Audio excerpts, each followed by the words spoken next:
Hello, today is June 19th, 2013. We're meeting today with Mr. Stanley Sepulbeda, Sepulbeda. at his home in Fort Collins, Colorado. My name is Brad Hoops. I'm the interviewer for the Northern Colorado Veterans History Project. Welcome, Stan, and I apologize for messing up your last name. I'm glad I met you. I met you too, Brad. Let's start out, if we could. Tell us a little bit about yourself, your date of birth, where you were born, a little bit about your family. Well, I'm a Mexican American. I was born in Pueblo, Colorado in 1920. I'm 93 years old now. What's your date, the date of birth? My date was May the 7th. That's the day that I'll tell you about that later on, about the May the 7th. Oh, right, yes. Just remember about that. Yes. Okay, well, anyway, I was born in Pueblo, Colorado, and I don't remember much about there. I guess my father was a Mexican from Mexico. He come over in 1918 to do the beet works in the fields. He had a card. My mother was born in Colorado, in Trinidad. Well, she was born in Trinidad, but they were covered. They used to travel in cover wagons from New Mexico to Trinidad. They had farms. They had a farm, and on that farm they had a store. So a lot of the farmers around would come to their store. Well, they finally lost the farm, and my mother got married with my father. And after I was born in Pueblo, they took me to a farm in Nebraska, where my father was doing the beets. I was about 5 then, and I barely remember. And on this farm, we was out in the shack by the river in Nebraska, and there was a lot of rattlesnakes there. So and my father was afraid that we'd get bitten, so he asked the farmer to give him a different place. So he moved us to a different place, and right there, a couple of my sisters on that farm. And how many siblings were there in your family? There was at that time there was 3 older sisters and I, and my younger sister wasn't born yet. Okay, so 5 altogether? Well, she was born. Yeah, she was there because I was 5. So you're the only boy with a bunch of girls then? Yeah, and later on my brother come. Oh, okay. But anyway, one of these days they were walking me up. We went for a walk on this particular farm, and it was crossing a ditch, the bridge over a ditch. And my sisters decided to walk on each side of the bridge on the railing there, and they had me in the middle. Well, one of them lost his balance and pulled me into the river, and into this ditch, and it was kind of muddy, so they couldn't find me right away. But I was treading water, I guess. I remember seeing a green field, real green field, and then all of a sudden, nice, beautiful flowers. And then all of a sudden, I was yanked out. And that's it. And they yanked me out and told me, don't tell Dad about it. Because if I told Dad, I was the only son. And something would have happened to it. Anyway, after we had a farm, we done the beach and everything, we moved to Pueblo again because my father had a boarding house there that he had rented the building, and he had put a guy in charge there when he left to go to the beach. So the boarding house was for the steel mill there in Pueblo, Colorado. All these guys used to come over there, and well, he rented the boarding rooms for them. Well, we'd go back and forth in the summertime, go to the beet fields and do the farms. Well, one of the times in Nebraska, my father died, and I was about 8, I guess, about 8 or 9. He died, so my mother was left with at that time my brother had been born, so there were 3 of us then. So my mother was left with 3 kids, and so she didn't know where to go. So we went to Erie, Colorado, because 2 of my sisters were married. They were there. She thought maybe they could help her, but everybody was there during that time was the depression coming on, and everything was hard times. So she tried to find work, but there was no work there. So we moved to. She found out that there was a nephew she had in Denver that was pretty well off. He was a shorthand court reporter, and then he had a business on the side. Him and a young lady that was in business with him white lady that was in business. And so their last name was Luceros. My mother's name was Lucero. So anyway, he had this business, and we went over there and we found him on the second floor. And they had a bunch of women typing letters for the courts and for anybody that needed typing. And so the minute he saw my mother, he went and gave her a hug, and he asked the gals to bring us some coffee and something to drink. And he said, wait for me, I'm going to talk to my partner, and I'm going to take off the rest of the day. I'm going to take you to my house.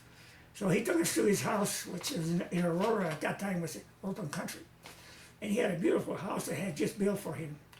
So that's the first time I was sleeping in bed by myself. Most of the time we were sleeping in the one bed with my brother and my sister. Anyway, we moved so he helped my mother to move to Denver. We were supposed to rent half a house.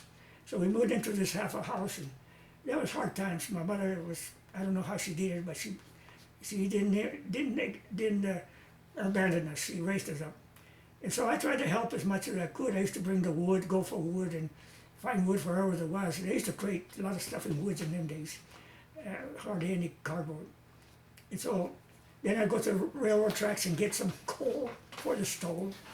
And ice, I'd go to, sometimes they had these boxcars, they put ice on each end of the boxcars to keep them cool, the vegetables food.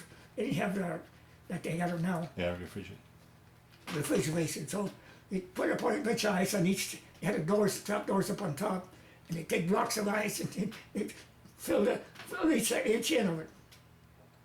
So sometimes the ice would fall on the ground, and we were just waiting there patiently for a block of ice. So we had an ice box where we had the ice. So, and that's where we got our ice. Well, one of the times I saw a car on the siding there, and I saw the water trickling down at the bottom.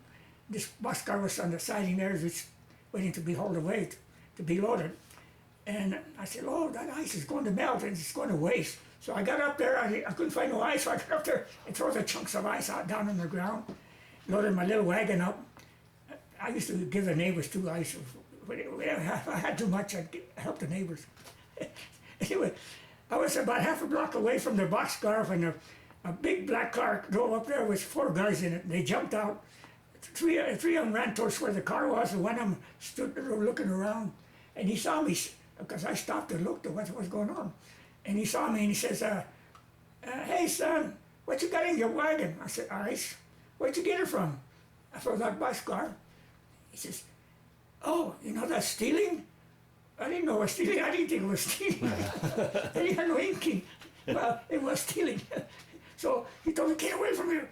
Take off before the other guys come back. So I took off. He let me go. Anyway, we grew up there in Denver during the Depression time. It was real hard times. Sometimes we had something to eat, sometimes we didn't. But finally, things started getting better. My mother started getting help.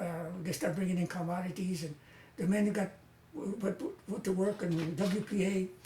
And they sent me to classes to learn how to do cabinet work. I was about 16 or 17, and the age was 17, the limit, so I couldn't stay there too long.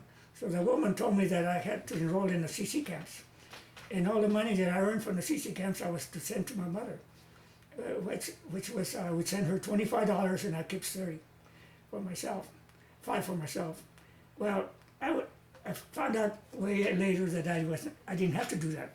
It would have helped her. But she tricked me into sending the money so they wouldn't. So I don't know what they did with the money that they were going to help my mother with. Your mother never received the money?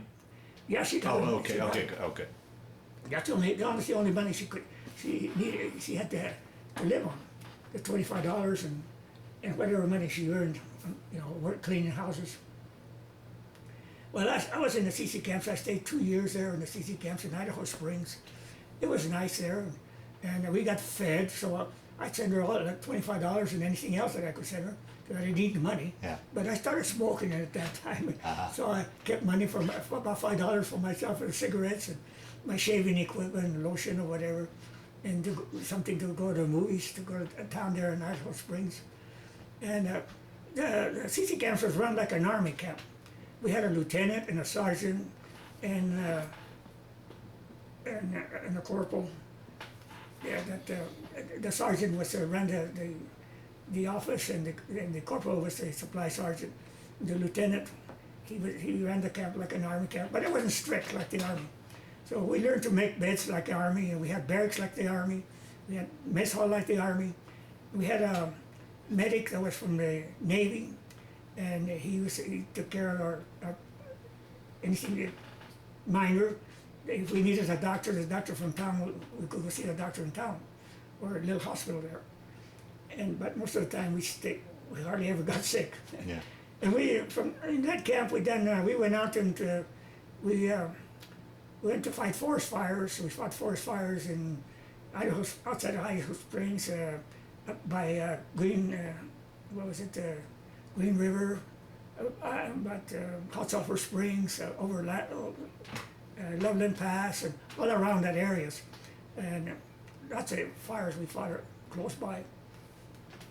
And we built camping areas all over the mountains there. Lookout Mountain and Loveland Pass and down to Evergreen and all the places. We built camping areas. We learned to drill and blast, use dynamite, and we had hand drills, and the guy was sometimes you slip and hit your hands. Oh. But anyway, we done a lot of that those areas, and a lot of times the people would come camping and they liked the areas, and the people who were starting to go out, they like Colorado, so they come to Colorado to go up in the mountains. We had a lot of tourists, and we went up to a lot of the camps, and then they sent me out to I and another guy that was driving. I didn't know how to drive, but this guy knew how to drive. I was about 18 then, close to 19, and I didn't know how to drive. Anyway, he was the driver, and we would go to these camps and clean them up, clean the areas up, and we'd like to do that because sometimes the grates that we had were on the ground, and when the people would come around the bend, they would squat down to cook. The change they had, the loose change that they had in their pockets would fall out, and we'd scrape it. When we were scraping around, cleaning the ashes and everything, we'd find these change. Wow. And sometimes we'd find, one of the areas we found some money flying around, dollar bills, so we lucked out that day. So the change, we'd keep it, we'd go eat in town someplace, or sometimes we got fed by the tourists. We'd clean the camps. Because we had a sandwich, and our sandwiches were a marmalade and bologna, and with a lot of marmalade on it, and marmalade sandwiches, and an orange, 2 sandwiches. That was our sandwich every day. So when we were cleaning these camps, and the people invited over us to eat over there, we trade them off sandwich, and we lucked out to eat. So after about 2 years, the war was coming on. At that time, we knew the war was coming on. It was in 1939. We had heard about a lot of things going on. So, we helped to build a ranger station there also. So we did a lot of things. We learned a lot of things. We learned to do construction work. And one of the places in Hot Sulphur Springs, I was put in charge to clean the ranger station. And in case of a fire, I would call the people in town, and the men that were hired to work. And so they needed work, so they come out and work, go to the fire. I'd get all the supplies for them, their shovels and picks and mattresses and whatever they needed. And they'd come and pick them up and take them out. And I called the CC camp. We were staying, we had a spike camp there. We had several spike camps all year long in different places. And this Hot Sulphur Springs was one of them. And the other one was in, I forgot what the other was, but there were several of them, the names of the places. But from that spike camp, I'll call the CC camps, and our CC camp, it was close by, and then they'd call the main camp if they needed more help. And then we'd go out and help the firefighters fight the fire. But sometimes, most of the time, I had to find the fire and on the map. And then I cleaned the place up. And well, after our stint there in Idaho Springs, and my time was up, you could only stay 18 months, but they let me stay 2 years because I told them about my mother needed the money. So they were pretty good about it. So anyway, I got home after CC camp. I was discharged, and I looked for work, and I couldn't find any work. Well, if you're not an educated person, I hadn't got much schooling, and you had to have at least some schooling, so so you can find a job. Well, when you don't have much education, you can't find a job that easy. So, but I did find jobs on a farm. Up there in Gilchrist, I worked there on the farm a couple of years. This guy hired us, his name was Limon, and Mr. Limon get the contract, and then he hires people to do the beach. He was smart, and he paid us $2 an hour a day, and $1 he take away from us for room and board. So we had $1 left.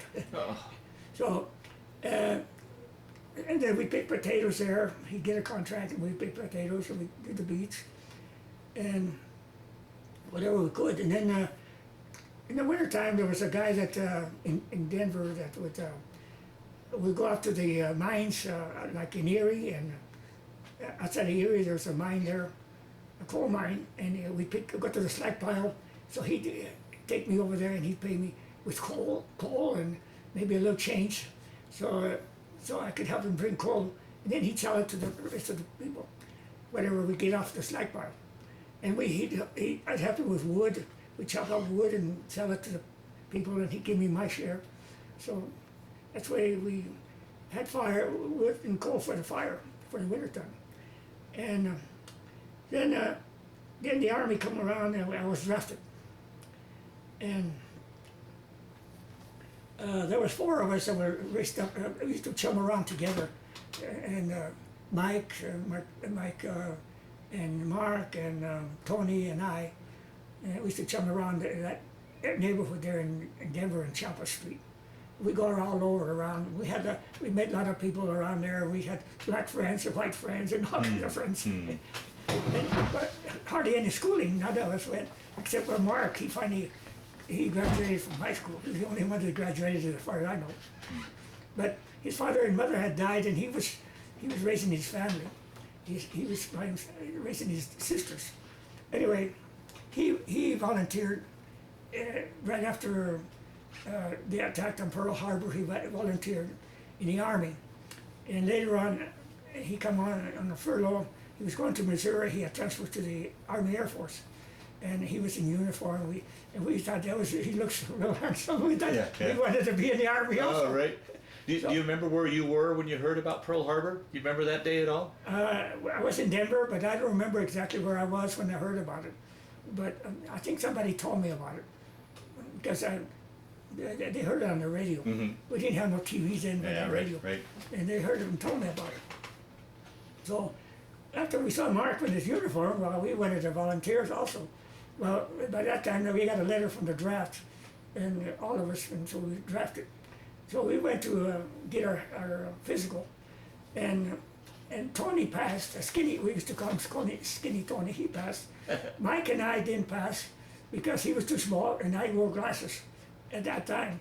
So we waited about a month, and then we went and volunteered, and they accepted us. So they took us down. That day that they accepted us, they took us down. We went to a physical, got our physical, and then they got a letter to report to Fort Logan. Well, I didn't know we was going to report right away that day. So I went to the railroad station there in Denver. So I get on the train to go to Fort Logan, and there was a bunch of us there waiting, and I didn't know how to get a message to my mother that I was leaving, because so when there was I lucked out because a young woman coming over there that was seeing her brother off. She come over and sat, and he says, "Did your mother know?" I said, "No. Can you get a message to her? Let her know that I'm leaving." I didn't know they were going to take us right away. Oh boy! And so she did. She gave a message to my mother. I went over there, and later on, when I was in Fort Morgan, I sent her a letter, and I told her to call me. She didn't have a phone, but neighbors had a phone, so she called me. And I talked to her. So I went to Fort Logan, and there we got the first haircut, GI haircut. And since I knew how to make beds, I was elected to make beds, help the other guys make their beds. So your CC experience helped you in the Army then? Right, the CC experience helped me in the Army. We didn't do any marching in the CC guys, but later on I learned to march. Anyway, Fort Logan, we was there about a couple of weeks, and we done some yard cleaning, yard work, and all that kind of stuff. And one day, the guy says, "I need some truck drivers, and I need some volunteers for truck driving." Well, I didn't know how to drive, so I couldn't volunteer. Yeah. So the other guy stepped up forward to volunteer. He says, "Okay, come over here." He had a whole bunch of wheelbarrows. He says, "Here's your truck." So they start wheeling sand around the area. Anyway, I liked that there. So then, a few days after we was there, and I got a sergeant come over. They sent me to talk to a sergeant, and he was the one that was sending us to whatever area they needed us. So I went and he interviewed me, and he asked me. I told him my experience in the CC camps, and he said, "Oh," he says, "Yeah, you ought to be good. You can probably get a stripe right away." I said, "Well, I don't know about that." But anyway, I told him about that I had been, they had made me an assistant leader at the CC camps, and they put me in charge of a barracks. So I had 40 guys in the barracks, and so before I had learned how to clean GI parties at the barracks, clean the barracks the way the soldiers do. We had to take everything out in the CC camps or the barracks and clean them up. And so one of the times before I got to be assistant leader there at the CC camps, the leader of that barracks put me in charge of the detail, and all these guys got mad at me. They told me, because I told them we were going to have a GI party Friday night. They wanted their passes to go to town. Well, they told me, "We're going to get you when you get to town." And I said, "Okay." But in the meantime, finish cleaning up. So they cleaned that up. So later on, because of that experience, I got my own barracks, and the other guys decided to come over to my barracks. And there was 3 guys that were boxing in Denver in the Elks tournament, and so they got me involved there too. So I learned to. I was 112 light featherweight boxing there. But they were on there watching their divisions. I didn't win nothing. I was on the floor most of the time. But anyway, they came over to the barracks and they told me, if anybody, he tells the rest of the guys, if anybody gives Stanley a hard time, you're going to answer to us. Well, I wanted to apply for the cleanest barracks, I told the sergeant. And so he said, "Well, that should help you in the Army." So he says, "What branch of the service do you think you want to go to?" Well, I didn't know what branches there were. I only knew there was Army and Navy. So he said, "How about the Army Air Force?" Okay. If he'd have said Marines, I would have said okay. Marines, I would have said okay. But and I'm glad he told me, he put me in the Army Air Force later on. Anyway, we went to Shepherd Field, Texas from there, and that's where I got my basic training. And I went when we got there, that's where they gave us our uniform. And I went there, everything that I got, all my clothes, my uniform, and everything I got to fit except my shoes. They gave me a 10 WWII wide at that time. I was wearing about an 8.5 shoe. Oh. And I tried to train him back, and he said, "No, that's the size you're going to get, and that's the size you're going to stay with." I had a lot of trouble with my old shoes because we were doing basic training, and walking up and down. So from there, we done a lot of basic training, and we learned how to be guard duty. We learned the Army's commandments, and so from there they sent me to Shepherd Field, Texas. From Shepherd Field, Texas, outside of Wichita Falls, they sent us to McClellan Field in California, to McClellan Field outside of Sacramento. And there we done some more basic training, and they put us in a squadron. It was for squadrons to start forming a squadron there, and they sent me to classes to learn to be an airplane mechanic. Well, to be any kind of mechanic, you had to have a math. Well, I didn't have no math, but I was there. But I learned to take a rail engine apart and put it together, but I didn't know the velocity, the viscosity, and all that kind of the oil and all that kind of stuff. So one of the things that we did, we put one of the rail engines together, and then we took it to the test block there, and we put the guy down there put the propeller on, but he forgot to tighten it up. The guy they sent down to put the propeller on, so he didn't tighten it up tight like he should have. So and the instructor told me to start the engine up, so I started it up like they showed us, and I started up slow like he told me. And he says, bring it up to 23,000 RPM. So I started going up to 23,000 RPMs, and the propeller flew off and hit the sides of the wall, but it was, there's a lot of safety there. It broke the propeller.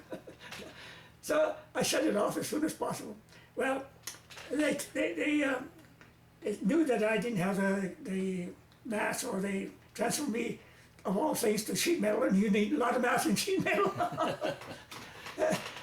And I had to learn to make ribs for the planes and all kinds of braces and everything else, and patch holes, and so I told him I can't do it. I says I can cut pieces and everything else and rivet, but I can't figure out how to make these ribs, So they transferred me out of there again, and they sent me to I was transferred out of the squadron there, but before they transferred me out, Doolittle come over. They brought the B-25s that Doolittle was going to use to bomb Japan, and they brought them over there to refit and take out and make them lighter, so they could put more gas and ammo, bombs and stuff like that.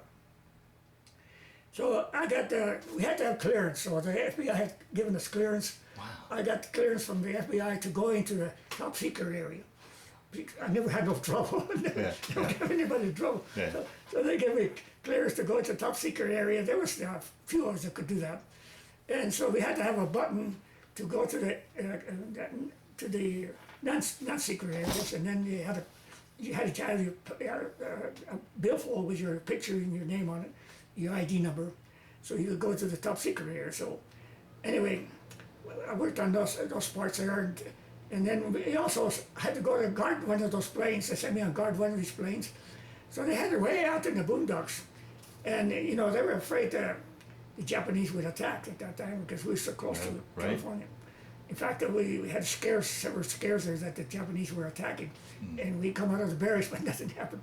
Anyway, so they put me on guard to guard one of the planes, and they sent me out there, and then the sergeant said, "I'll be back in 4 hours." Well, he forgot about me. 4 hours come by and got dark.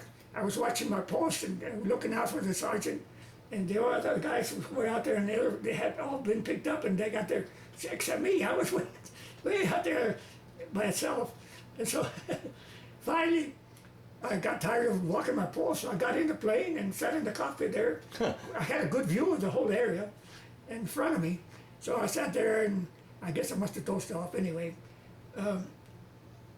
Early in the morning, it wasn't too early, it was about 9 o'clock, I saw a Jeep coming, lickety split towards the plane. I knew it was a sergeant coming. So I got out of it and get ready to start walking my post. So he come over and he says, "I'm sorry, soldier, I forgot all about you." So he gave me a 48-hour pass to make up for me, for what he had done. So anyway, they also I had to chase prisoners there at that camp while I was still in the 23rd Squadron.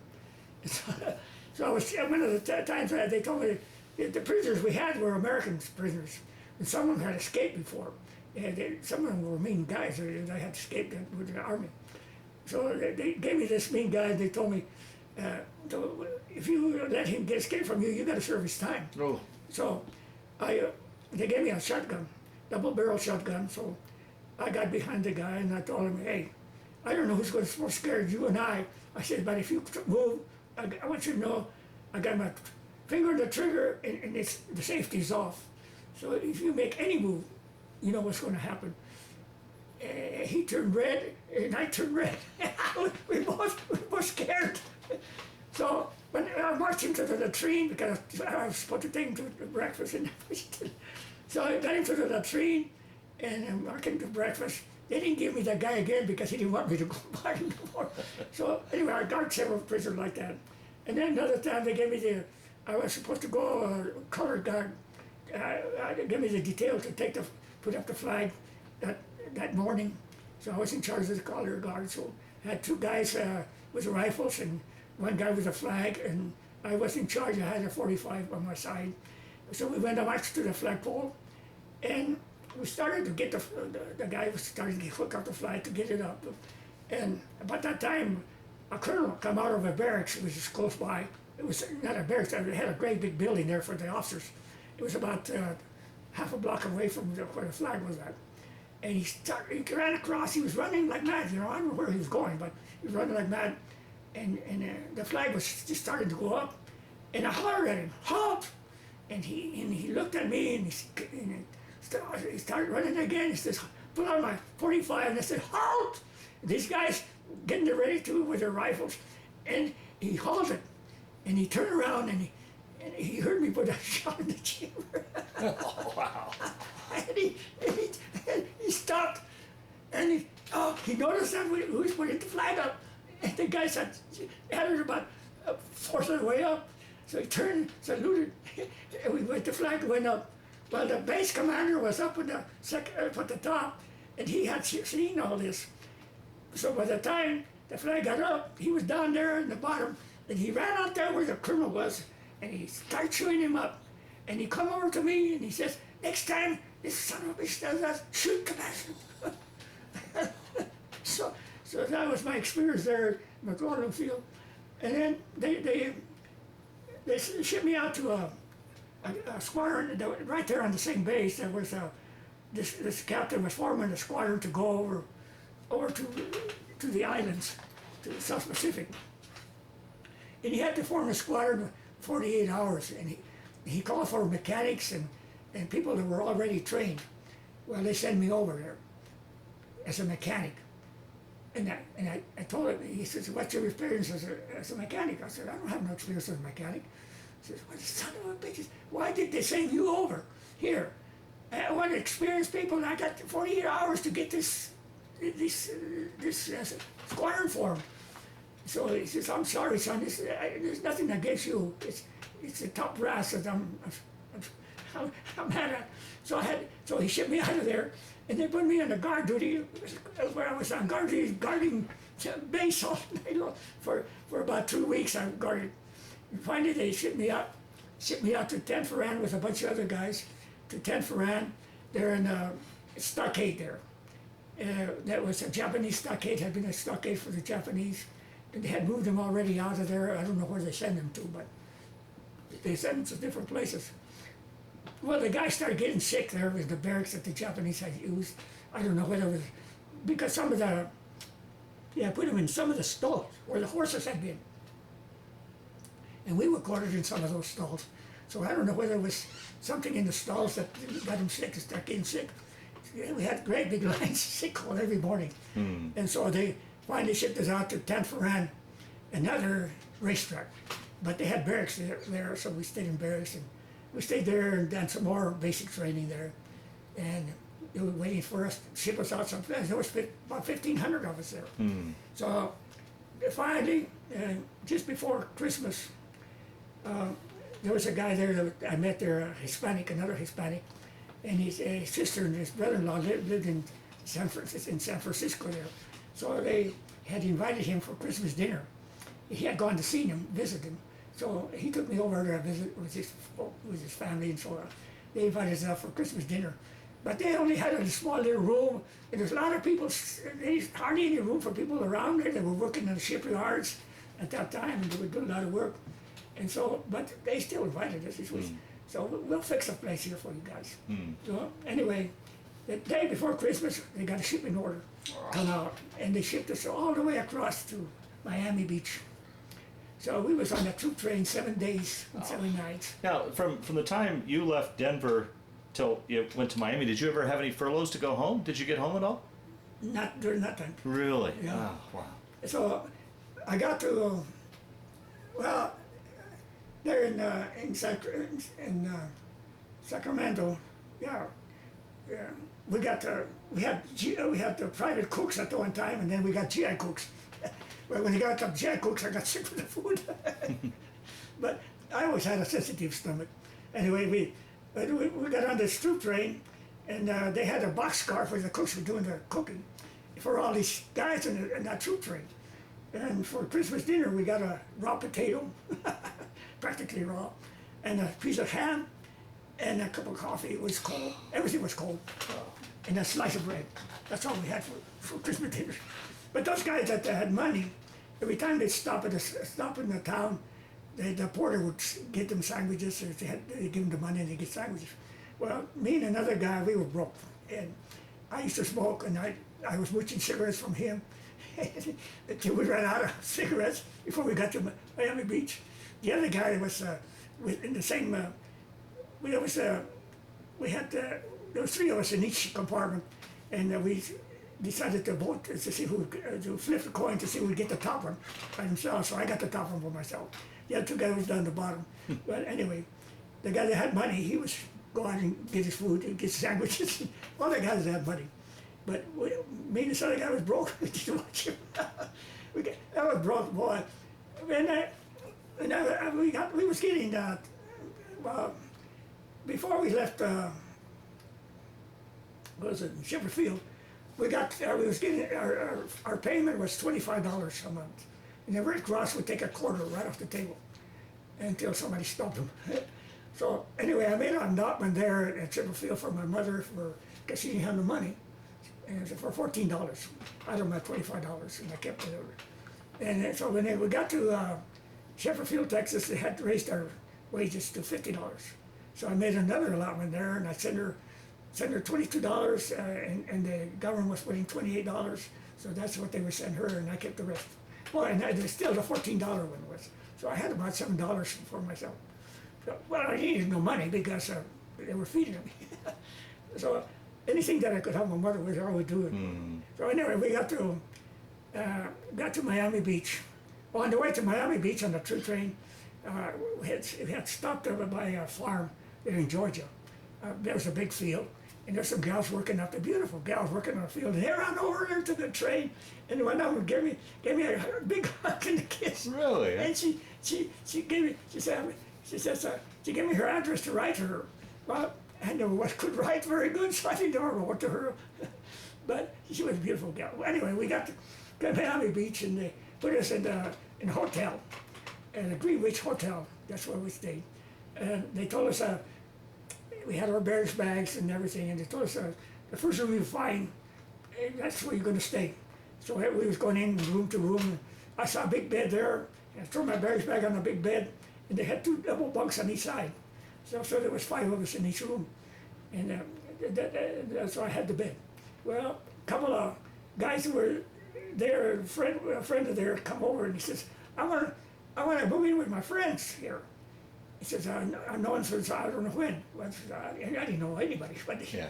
So he says, so I said, well, you heard what the lieutenant said. He says, get the room here. That's where you're going to stay, and that's where I'm going to stay. Well, finally, the sergeant come up. He went and got the sergeant. The sergeant tried to talk me out of the bed, and I said, well, you know what the lieutenant said? So he went and got the lieutenant. And the lieutenant says, I think you better. Yeah, so I thought, well, okay, lieutenant, I'll move for you. So I moved, but I had to get one of the bunks, and that was the top bunk. And I'm glad that I did, because there was a guy there that got a lot of money, because his grandfather and his grandmother were divorced, and his father and mother were divorced, and they were competing to see how much money they could send him, and they were all well-to-do people. So he had this wallet full of money, and I was broke. But anyway, we got to be friends, and they told us that we had to send our clothes to the laundry and our khakis to the laundry and get them pressed. Well, I had an iron. I was making a little money on the side with my iron. I used to do a lot of pressing pants, put the crease on pants and shirts, and I would make 25 cents for a shirt and cents for a pants.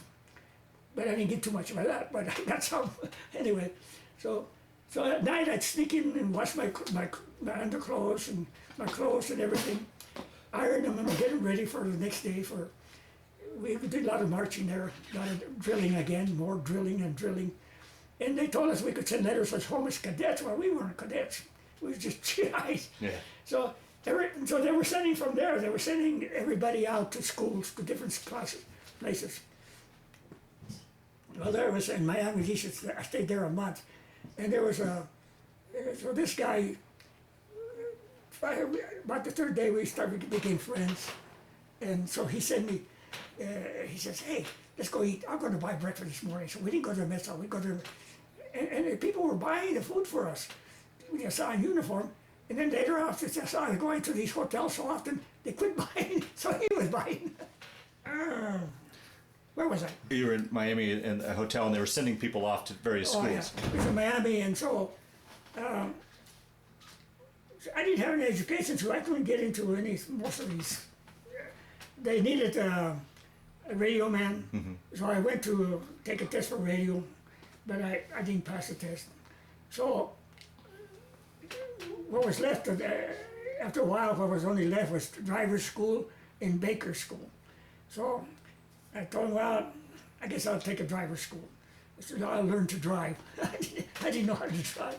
So I went to driver's school, and this was we got in Miami Beach in January, in December, last of December, and January, New Year's Day, we spent in the hotel, and didn't do much celebrating. And then in January, the last of January, I think it was, or the first part of January or the last part of January, I don't remember. I signed up for the school to go to driver's school, and they sent me to Chanutfield, Illinois. And so I got on a train with a bunch of other guys going to Chanute, and we had our khakis on. We got over there, and to get out at 3 o'clock in the morning. They wanted us to get out of the train, so we got looked out. We was in our khakis, and snow, but I don't know, about 2 or 3 feet of snow, and we ran out. We took our various bags, and they took us they marched us over to a barracks, and they had so they told us, well, we're going to march you over to the supply, so you get your mattress, and then you got to go back and get your pillows and your sheets and your blankets.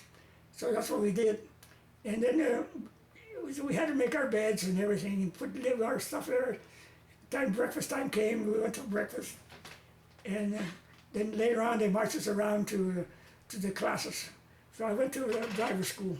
So I went there and I started to learn how to do, I learned about a vehicle, how to change oil and how to change the tires and flat tires. And then they showed me how to use a small tractor that they had that they used to put air in the tires of the planes, and how to pump the gas into the tanks of the planes, and all that kind of. And they tried to show me how to drive one of the semi-tanks trailers with a doubles with a hitch on the back. Well, I couldn't back it up, so I failed that one. I could go forward, but not backwards. So I finally learned to drive a Jeep. I went all over the place driving a Jeep, but I wasn't too good at it. I was cussing the gears. So finally, I got the hang of it. And so then they from there, they sent us to Georgia. Where we formed a squadron, the 459th Squadron. And our squadron was formed there. And we got our vehicles there. We got a Jeep, so that was my Jeep. It was assigned to me, and I had to learn how to drive it. I finally passed the test for driver's test, and that doggone thing they took. And I passed the driver's test on a 6x6. I learned to back it up, and got it to the docks, and so. Then we stayed there for a while, and then we had to load our other equipment on the bus, on cars. So we had to go from one flat car to another, And I was scared I'd go off the side because I'm not that good of a driver. So I had to go from car to car. So anyway, I sweated out. I got him home, got my Jeep where I should have been. So when we got to, then they sent us to what was that? I can't remember now. Shepperfield, not from Shepperfield, Miami to Chanute to Georgia. New Orleans. Yeah, I can't remember the name of the place that sent us there. Anyway, they sent us to Louisiana. I don't remember the name of the city right now. And we formed the rest of this. We done the rest of the basic training there. Went on the range to learn to fire our weapons. We got our carbines and we learned to shoot them. And went on the range and learned to. See, we qualified. Well, they gave us a M1 World War One rifles, and I tried to learn to fire. I never fired a piece of weapon in my life. So I went to the range, and after we did a lot of dry run practicing, went over there and went to the live round practices. And so the first 5 rounds I fired, I hit the target, bullseye. And the sergeant was right beside me. So then he says, okay, now we go for qualification, 30 rounds for qualification. So I fired my first round, didn't hit nothing. Fired my 5 rounds, nothing. He said, what's the matter? You had bullseye the first time I couldn't get bullseye. So he said, let me try it in a weapon. So I put another clip in and he fired the first round. He missed the target. So he said, something wrong with this piece. Sure enough, the front sight had come loose. They had been used over and over again, these M1 rifles, so they'd work on them at night, and then the next day we'd get them and go to the range. Well, I was on the range 10 days, and I couldn't qualify. Finally, he says, I'm going to qualify you. He grabs a pencil and he qualifies the target. So then, later on, I got the carbine, and we had to go on and practice, go to the range and use them suckers again. So we had 150 yards. I got out there, bullseye. I qualified with my carbine. So then I took an officer, a lieutenant, up to the range there. He wanted to go to range. He uses a 45 and a Thompson submachine gun. So we went up there, and they had a moving target. I used to pull a rope and move the target, and he was firing away at the target. Well, he didn't do very good with firing, and neither did I with the 45 nor the Thompson. So we tore the target apart, but didn't hit what we were supposed to hit.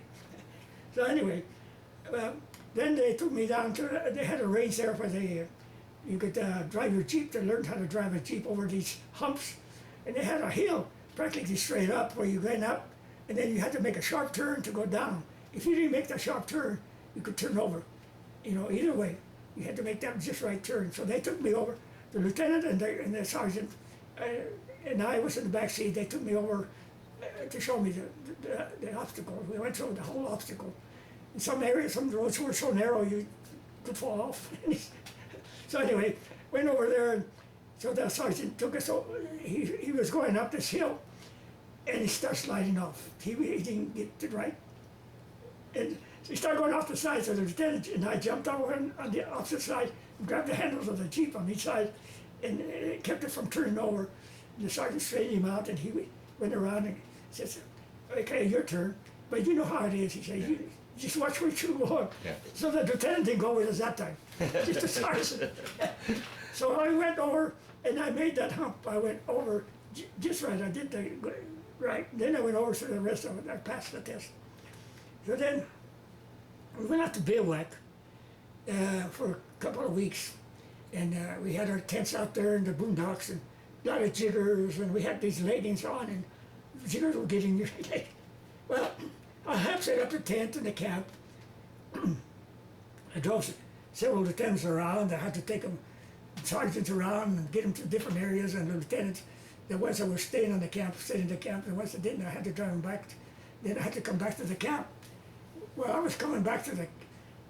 I come back late on one of the trips, and that first day, I went to my tent, and I threw back the sheets on my bunk. I moved my mosquito netting, and then I threw the sheets back on my, and there was a great big snake in there. These guys had put a snake in there, you know.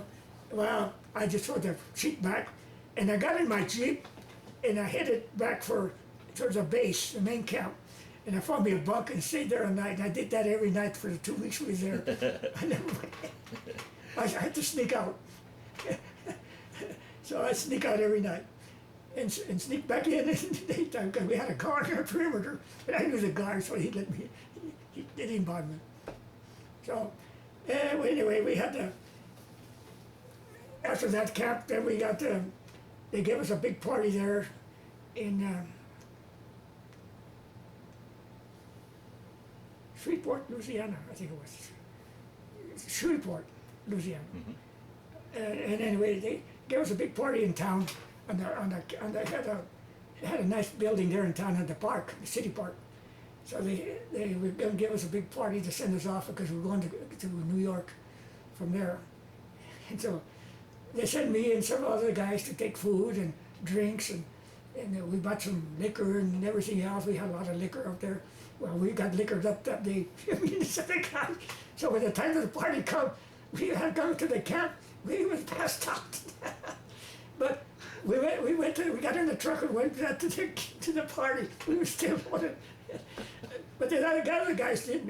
They got to enjoy the party more than we did. Well, in that town, I had gone to town several times there in Shreveport.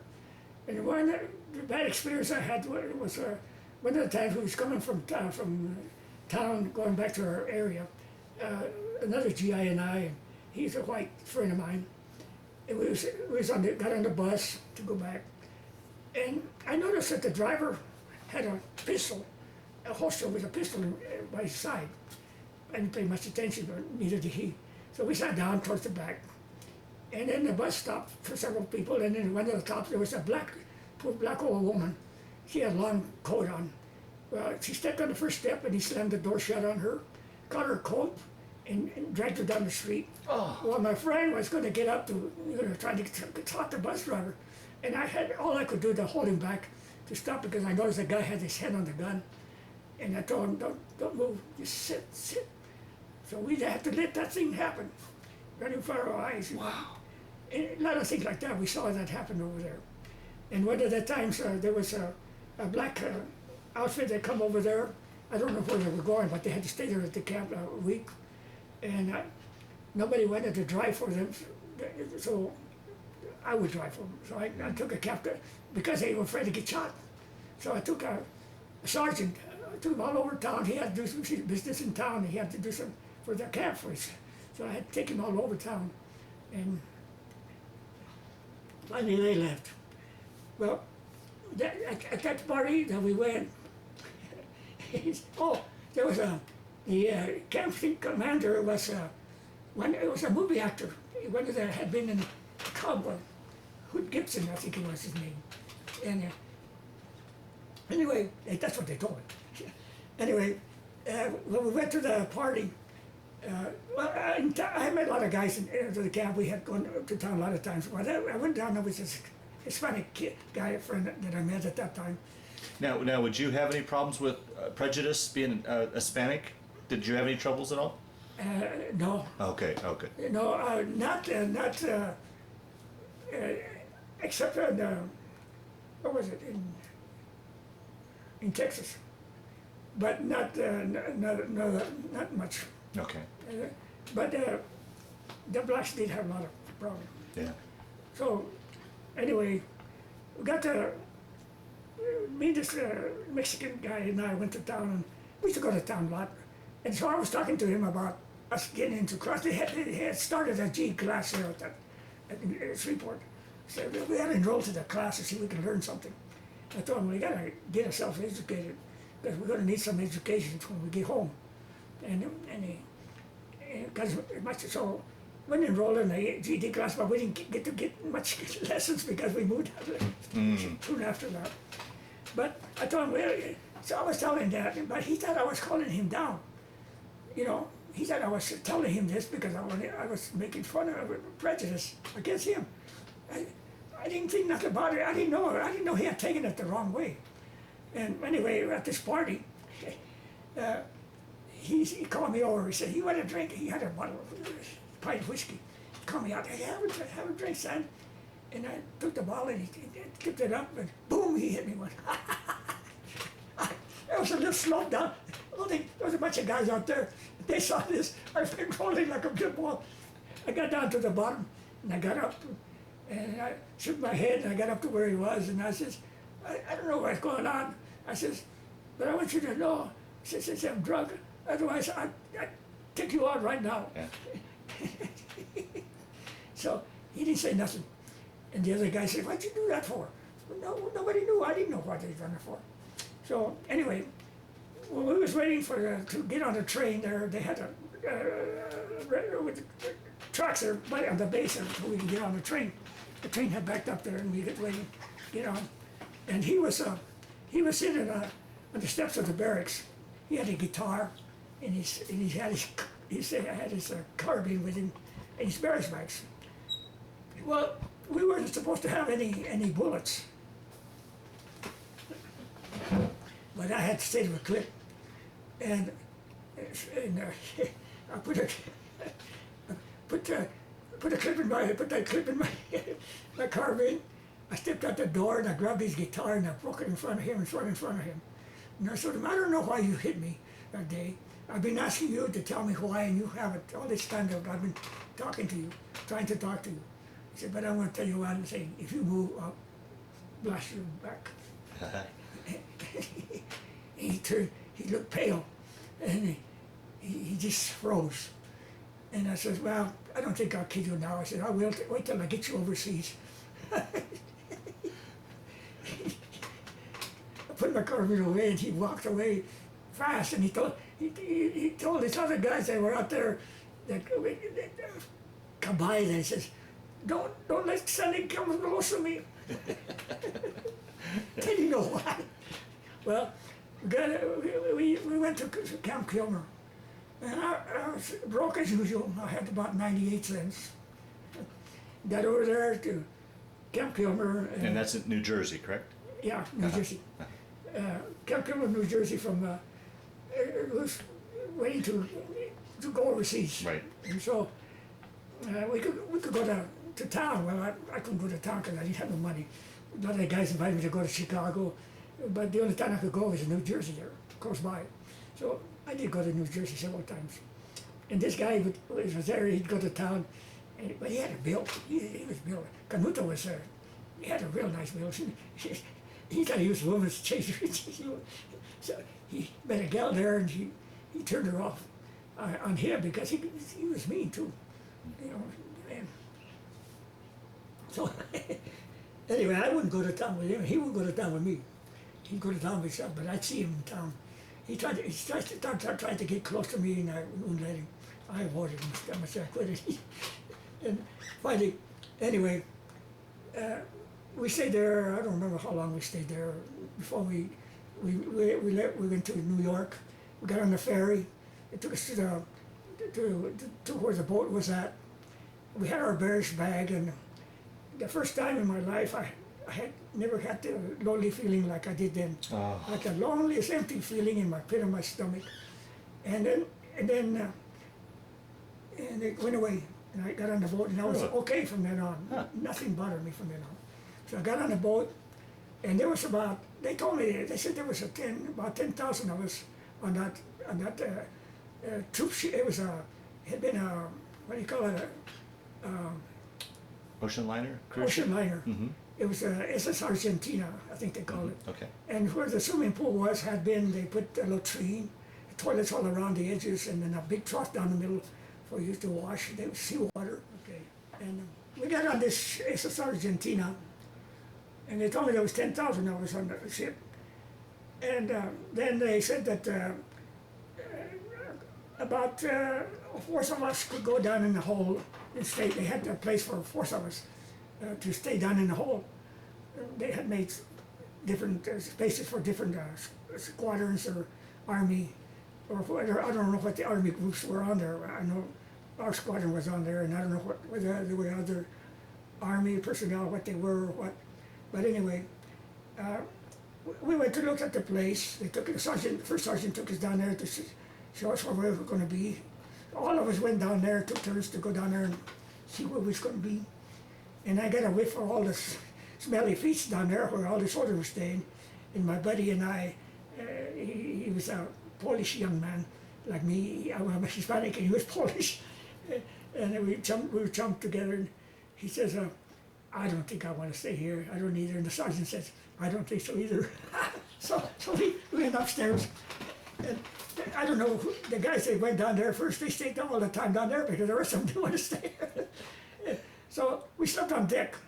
We made with our shelter half, we made a sleeping bed for us, for me and this other guy. What time of year was this? It was in, I think it was Roughly.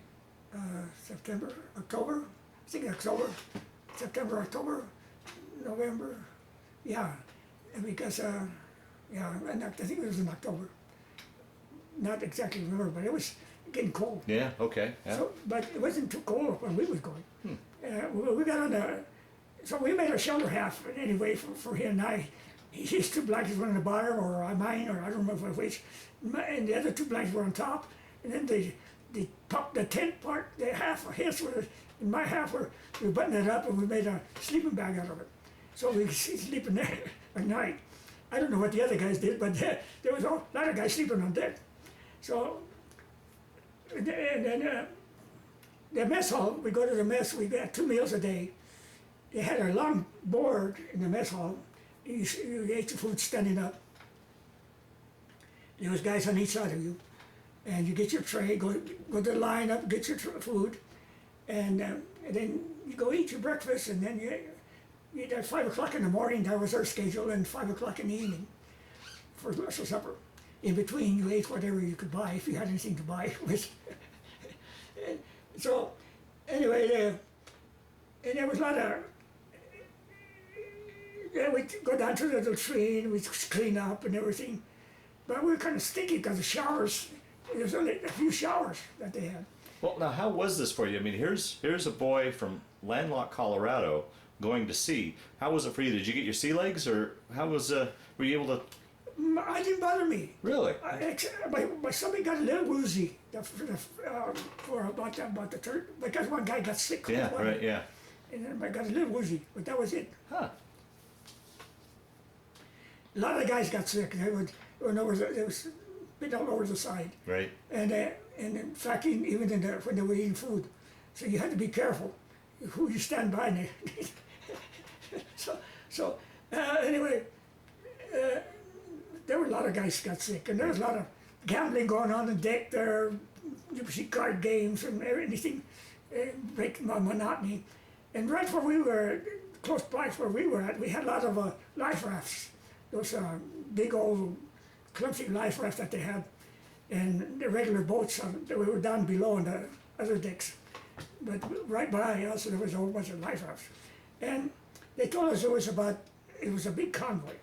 It was about 800 ships. Wow. You could see ships all over. Oh, that must have been a sight. And then we had a battleship in front and a cruiser going all around. And the battleship had a plane on it. That seaplane that they would launch off from the battleship and then fly around. And they were looking for submarines? German submarines, yeah. Because they told us we were going to go through a submarine lane. Yeah. We had sunk a lot of ships by then, during that time. And so they were afraid they had sunk a lot of ships. I don't know how many ships, I was surprised to watch one of the programs on TV, how many ships they sunk. Anyway, so we were a little leery about that. And then, so we had a oil tanker right beside us on one side, and I don't remember what it was on the other side. There were several other kinds of ships, supply ships, with supplies, a lot of supplies. And about the second day, before we got to England, we started raining. It rained. So I slept. I got a place on the steps going down. I slept that night there on the steps. I don't know where the other guys slept at, but I slept there. There was a bunch of us down in the steps lined up. Two guys on each side steps. And then the second night, I slept on the toilet down in there. It rained. It was still raining. So then we got to Glasgow. We got off the ship there at Glasgow. We had to wait our turn to get off the ship. Everybody had to get off. So when our turn came, I got my 2 barracks bags and my carbine, and I was walking by an area there, and there was a bunch of weapons stuck there. There was a nice little Thompson submachine gun, and a lot of 45s and all kinds of weapons there. The guys left them. Huh. I don't know how it comes they forgot them, but so I got me off. Nobody else did it. I did. I was the only one that did it in our squadron. So when I got off the ship, I was loaded for bear. I had 2 45s and a machine gun in my carbine. And we got there to the got off they marched us over to the trains there, English trains. They had a sliding door. You walked in there and you got find a seat and sit down. Well, this guy saw me coming. He said, "Look at Stanley. He's going to fight the war all by himself." They made fun of me. I didn't care. Yeah. But anyway, we had to check everything into the supply later when we got to our base. So we got to this, got on the train there in Glasgow, and they took us to a little town. If I remember right, they called it Cottesmore. There's a village there. And that's there in this town they had this pub. They told us it was built in 1614, I think it was 16 something like that. Well, when we got to town there, but then they took us to a little base there where they had some barracks, English type barracks buildings, and for a week we got English cooks, and supplies were slow getting to us, but for breakfast, the first breakfast they had there, and this base, they had the powdered eggs and powdered milk, and these cooks, English cooks, just put water in the eggs, mix them up and cook them, and they look real good that morning, and they had boxes of cereal, dry cereal, and the milk, powdered milk. So I piled my plate with eggs, and they piled me a bunch of eggs there, and it was all potatoes, powdered potatoes. So I took a spoonful of the eggs, and it tastes like medicine. Oh, it tastes awful. So I just moved my plate aside, and they went and ground me some dry cereal, and that's what I ate for breakfast. One guy come by and said, "Hey, Stanley, you gonna eat your eggs?" I said, "No, I'll take them." I said, "Go ahead." I didn't think he had tasted yet. Anyway, for a week, that's what these cooks were feeding us, and it was awful. Finally, our cook took over, and we used to get onions, powdered onions, and other stuff that you could use for spices, and stuff. So there were different cooks, different food. You could eat them. You could eat the eggs then. Eat the potatoes. Well, there on that small little base there, we stayed there about 2 weeks. We used to go to, they told us when we got a pass, we could go to Leicester, or we could go to Graham, England. And since I was broke most of the time, I stayed there in a little village. I got acquainted with a village there. I learned how to count the money, the English money. I didn't know how to count the money at first, and so that's where I learned to do the counting of money. I'd go down there, and with a few pennies that I had, I'd buy a beer. I learned from tuppence a halfpenny. I said, "What the hell is that? Don't you talk English around here?" They tell that's English. I said, "A pound? What do you mean a pound?" One guy says, "Yeah, Stan, you get a truck so you can get a pound." the shilling and a quarter and what was it, half pence and a pence and all that kind of stuff. And so anyway, it was kind of funny. It was fun. But I went around the farms and I seen people there topping beets like we used to do here in Colorado. I learned it here in Colorado. I knew how to top beets and thin beets. So, so I got over there. I was watching them top beets, but they didn't do it like we did. I got a beet knife. I still got my beet knife and my hoe from working in the beet fields. But so I helped them with the beets because there was a lot of these nice-looking women there. Yeah. And me and another guy used to go down there, and then we go to town and have a beer, learn to play darts, but I did get to Leicester a couple of times, and met a lot of gals there in Leicester too, and when times that I went, and a lot of the guys, it's the first time I saw a black soldier going out with a white gal, and they had we had their. I don't know if it was 101st or 182nd Airborne that was there, quartered there outside of Leicester there. And they didn't like it. You know, I was a minority. To me, it didn't make no difference. Okay.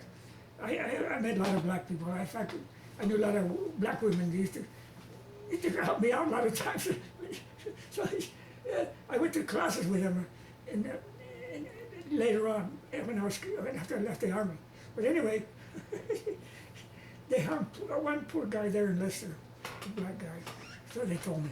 Anyway, it was kind of sad for me to see anything like that happen because we were supposed to fight enemy, not each other. Each other, yeah. So anyway, every time I drove around there, from that little village, they moved us to. We went to Membury. Where we had our final camp. Where we stayed there until we went over to the jungle. There in Membury, we assembled our glider. We learned to assemble glider. We assembled a lot of gliders. They used to come great big crates like the size of a boxcar, and we unload them and crate them and put them together. And then we had there on this base we had I forgot what unit it was, ACAC, Army Battalion around us. It was on the perimeter. And down in another village down from Membury, I don't remember the name of that village, was the 82nd Airborne and the 101st down in there close by. And they were doing their practicing in their base down there. It was off limits to us, flyboys. But I made friends down there with a sergeant, and I used to go down there to their pub. So he was a Mexican sergeant. So he told the guys, the other guys, they said, hey, this is Squire so flyboys. Well, these are friends of mine, and you better want to give them trouble, come to me. So me and this other guy, we had a friend down there. So I was sad when I saw him get on the plane. But anyway, they used to come in and get on our planes, and they'd drop them around where they were practicing jumping out of the parachutes. And then after we assembled the gliders, the airborne infantry that was close by would come and get on the gliders, and they'd load their one jeep on one glider, and so many guys on the side. I don't remember how many guys went in the glider. And then they had a small cannon, and several guys on the infantry were on there. So I don't know how many were on there, but then they put them. One of our gliders would pull two of those. One of our planes would pull two of the gliders. Wow. And then they'd release them up there. They pulled one English glider because the English glider was just about the same size as a plane. It's our DC-3s, C-47 planes. So we assembled a lot of gliders there. And from there, we used to go from that to the main town, Reading, England. So we go for passes, which was about 17 miles from where we were. And on the way down, there was a factory there where they were assembling Spitfires. And there was a lot of English gals and Irish girls working on that factory. So me and this guy, we sneak a jeep and a trailer, and on the way to Reading, which that factory was in between our town and their town. So we pick up as many as we could, put them on there, put their bicycles on their back in the trailer, and they pile on us, whatever, as many as we could, take them to town. And on the way back, we bring them back. So some of them would stay later, they stay in town later. But that's what we did every time that we go to town. We didn't go to, get our pass. How was it? I mean, once again, I keep going back to this boy from Colorado. I mean, growing up, you lived in Pueblo and in Nebraska a little bit and Denver, but you were kind of in this whole area your whole life. Now you were zigzagging all over the United States, and now you're in a foreign country. It must have been exciting or interesting, I would think. Well, what helped me was going to get. A lot of soldiers had never been away from home. A lot of the guys that, before they went into the army, or never left home. The CC camp helped a lot of us. Ah, right, yeah. That's what helped us. Yeah, okay. Because we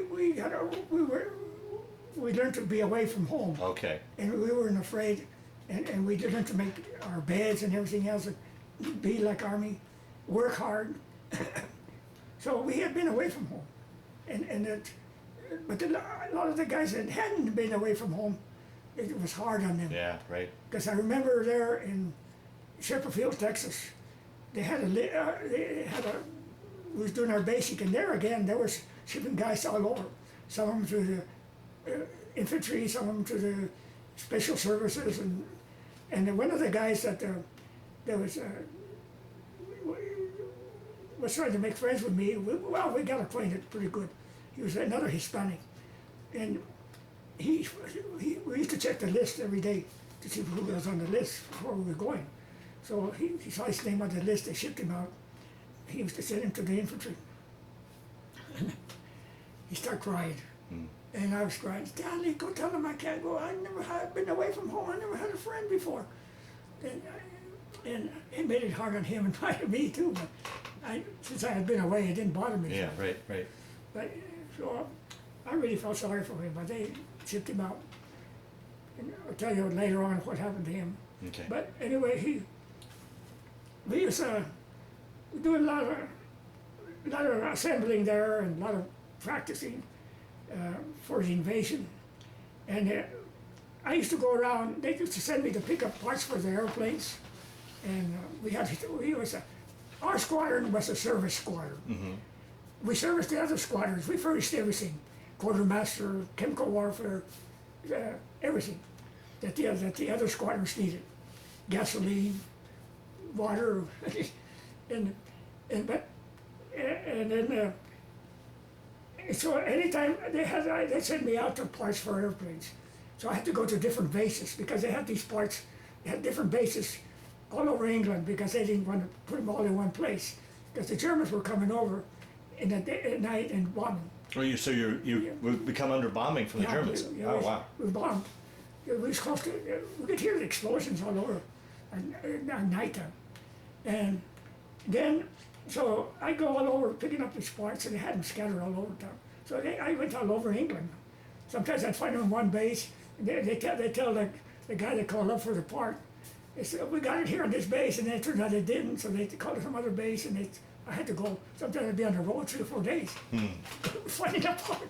So I'd stay on inns and places where I didn't want to stay in the camps, I'd stay in inns. If I had the money, I'd stay in inns. So anyway, so I find the parts and everything else like that. So I went over there and pick up the parts. And I go down the road and I could see nothing but vehicles, all kinds of vehicles, in between the roads. For that strip in between the roads, there was a double, and a lot of trees. Under trees, there was bombs, stacks and stacks of bombs, all kinds of stuff you could see under areas that were trying to keep them hidden from the enemy. In Titsworth, they had a whole bunch of, that was wide open. They had tanks and everything out there. I don't see how the Germans didn't buy them. Anyway, I drove all over, picking up parts, and I'd come bring them over. And they wouldn't send the other guys because the other guys were selling their gasoline. Black market. So I was afraid to do that because I knew that the CIA was all around, and they were. So, but anyway, I was the one that was trusted to get the parts. So I stopped there. I stopped a lot of towns, a lot of in Ogden, and I went to I wanted to see the college, Yakadin, Eden College. I stayed there overnight. I didn't get to see it because it was closed. So I stayed there, and the first time I ate kidney pie. It wasn't bad. But anyway, that was my experience driving around and all over picking parts. One of the times I took before the invasion, I took a captain to the southern part of England, to a lot of the army camps there. He was getting information as to what equipment they needed, how much they needed. He was I went to pick him at his headquarters, and I took him over there. There was several officers going all over doing the same thing, getting information for the invasion. So we was gone about a week, going to all these camps. We did stay in a lot of camps. Sometimes we stay in town, but most of the time in camps. And in there, poor guys, I was sorry for the guys, but they had all kinds of women under camps. And anyway, we stayed there. A lot of these camps are on their way back from Southampton. We started, the last stop we had stopped was close to outside of Southampton. And so we drove to London.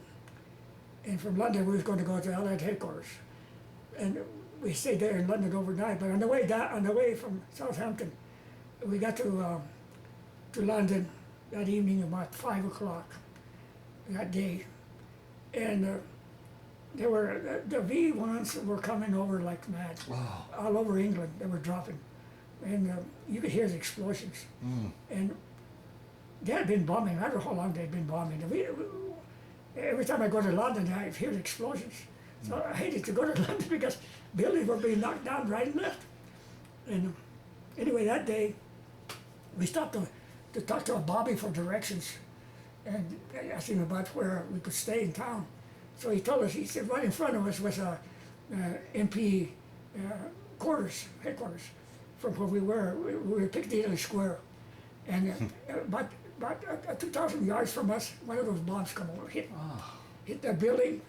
And I don't know how much damage it's done. We just heard the explosion, a lot of stuff flying around. It didn't get, none of it come our way. But the people were, the firefighters and everything, they were pretty well trained already by then. And they were on top of it in no time. And then we got over there and we went to this MP headquarters there in London, and this MP took us to a place where we could, the officer has officers' quarters. Well, he said, follow me, so I followed him. And London is a big city, and he was driving so fast, I was getting lost, I got lost. I didn't know where we were at. So we dropped this officer at a place. Then he took me around to where I could stay, and they, because you could stay at different. Those that had passes would stay in some place. Those that had trip tickets like I did that could go traveling could stay in another place. So he took me to this hotel, this place. He dropped me off, but it's the wrong one. So I had to go find a place, and I found one down the street by myself, and yeah, they put me up there. I had to pay 50 cents for my bed that night. Red Cross was running that area. They had a big room, second floor room for all these guys who go on trips. They could stay. You pay 50 cents for your bunk. It was on the second floor of this building. And down the street, about a couple of blocks, was an area where I could park the Jeep, where it had been bombed out. And there was for the basement, for the house, where the building was at, they had put a lot of the vehicles down there with a guard. So I parked that Jeep down there. And close by was a English restaurant, so I went down there and got me something to eat. But it was about 7 o'clock when I was eating. By the time I dropped the officer and found my place to stay, about 7 o'clock I got something to eat. Went to and by that time it got dark, and it was blackout. And my flashlight had a little bit of slip, so it was a blackout type. The same way with the Jeep, it had a half inch wide slit and about an inch long, and the rest of the lights were covered up, so you didn't have much light. Yeah. So driving at night was hard, and in the fogs, driving in the right, fogs, a lot of fogs. He was afraid you might hit somebody. So, and the one thing that helped us, it was a Jeep. A Jeep driver like me, was that you could stick my head and see the road on the side, which was driving on the left side. That's another thing. I had to learn to drive on the left side. And you had to be careful when you're driving. So I learned you had to keep your mind on the road and see which area you was at. Now the signs that they had are different than we have signs here. So reading and one ways and gotta be careful. Yeah. So I learned to read their signs finally. But anyway, that night, that evening after I lost my way to the hotel, and I found myself going down steps. And I said, I know I wasn't going. I knew the hotel was close. I was close to the hotel, but I said, I know I went upstairs, but I found myself going down steps, and I said, went down, and there was a door there. So I opened the door, and I kept going down, and I saw a curtain. And a part of the curtain, I had closed the door, and a part of the curtain, and there was some women there, a shelter, air raid shelter, a couple of older women. One of them was ironing clothes, and the other was crocheting.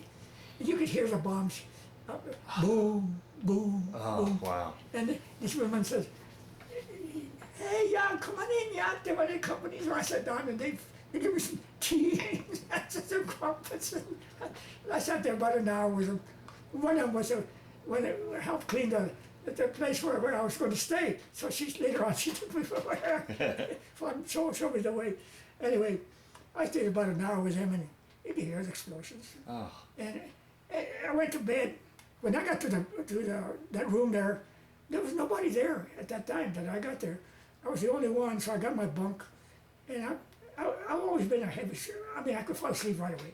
I learned that because there in McClellan Field, there's a lot of planes going day and night, and a lot of practicing. If you didn't learn to sleep, you would never get to sleep. So I got the bombs was dropping in and everything, and I didn't care. I fell asleep. When I woke up, I set my clock my time clock in my head at 5 o'clock in the morning. I got up at 5 o'clock in the morning, and I looked around because I had to find the place where this captain was at. I didn't know where I had dropped him off. I knew I had to do a lot of driving, so I woke up at 5 o'clock in the morning. Looked around, the place was full of guys. I didn't hear them come in. They could have killed me. Yeah. So I got up and went to. Cleaned up, and I went down and took a shower and cleaned up and went down and got me something to eat. Then I started going up and down streets. I hit the main street. I remember we had gone up Main Street and found that where it said officers' quarters. I had turned off. Well, there were a lot of signs where they had officers' quarters. So I got on this main street. I could go on one side, and I knew it wasn't too far from the main street, and we had gone in about a block. So I see a sign there, officers' quarters. I go down. No, I come back up. Go down a little ways, go down. Finally, I hit the right one. He was standing out there waiting for me. Him and another captain were there, and they both had the same kind of briefcase. And they were standing beside each other. Well, I don't know how they mixed them up, but the captain that I was driving, the other captain, his jeep come over first, and he took off. He was going to the railroad station to catch a train. He was going to go to LA, to another place, not LA headquarters. I don't remember where he was going. So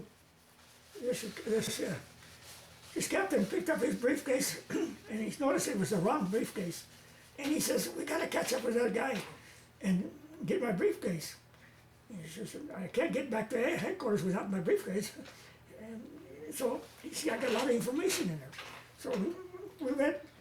I drove as fast as I could, but the other guy was way ahead of me. It must have been about 15 minutes. So I drove over there to London, and London station there is a big place. Trains going every which way. And he says, I remember he told me he was going north. So I said, well, I took off north. I followed the railroad track going north. And I was going as fast as I could. And there was a lot of stops that this train was making.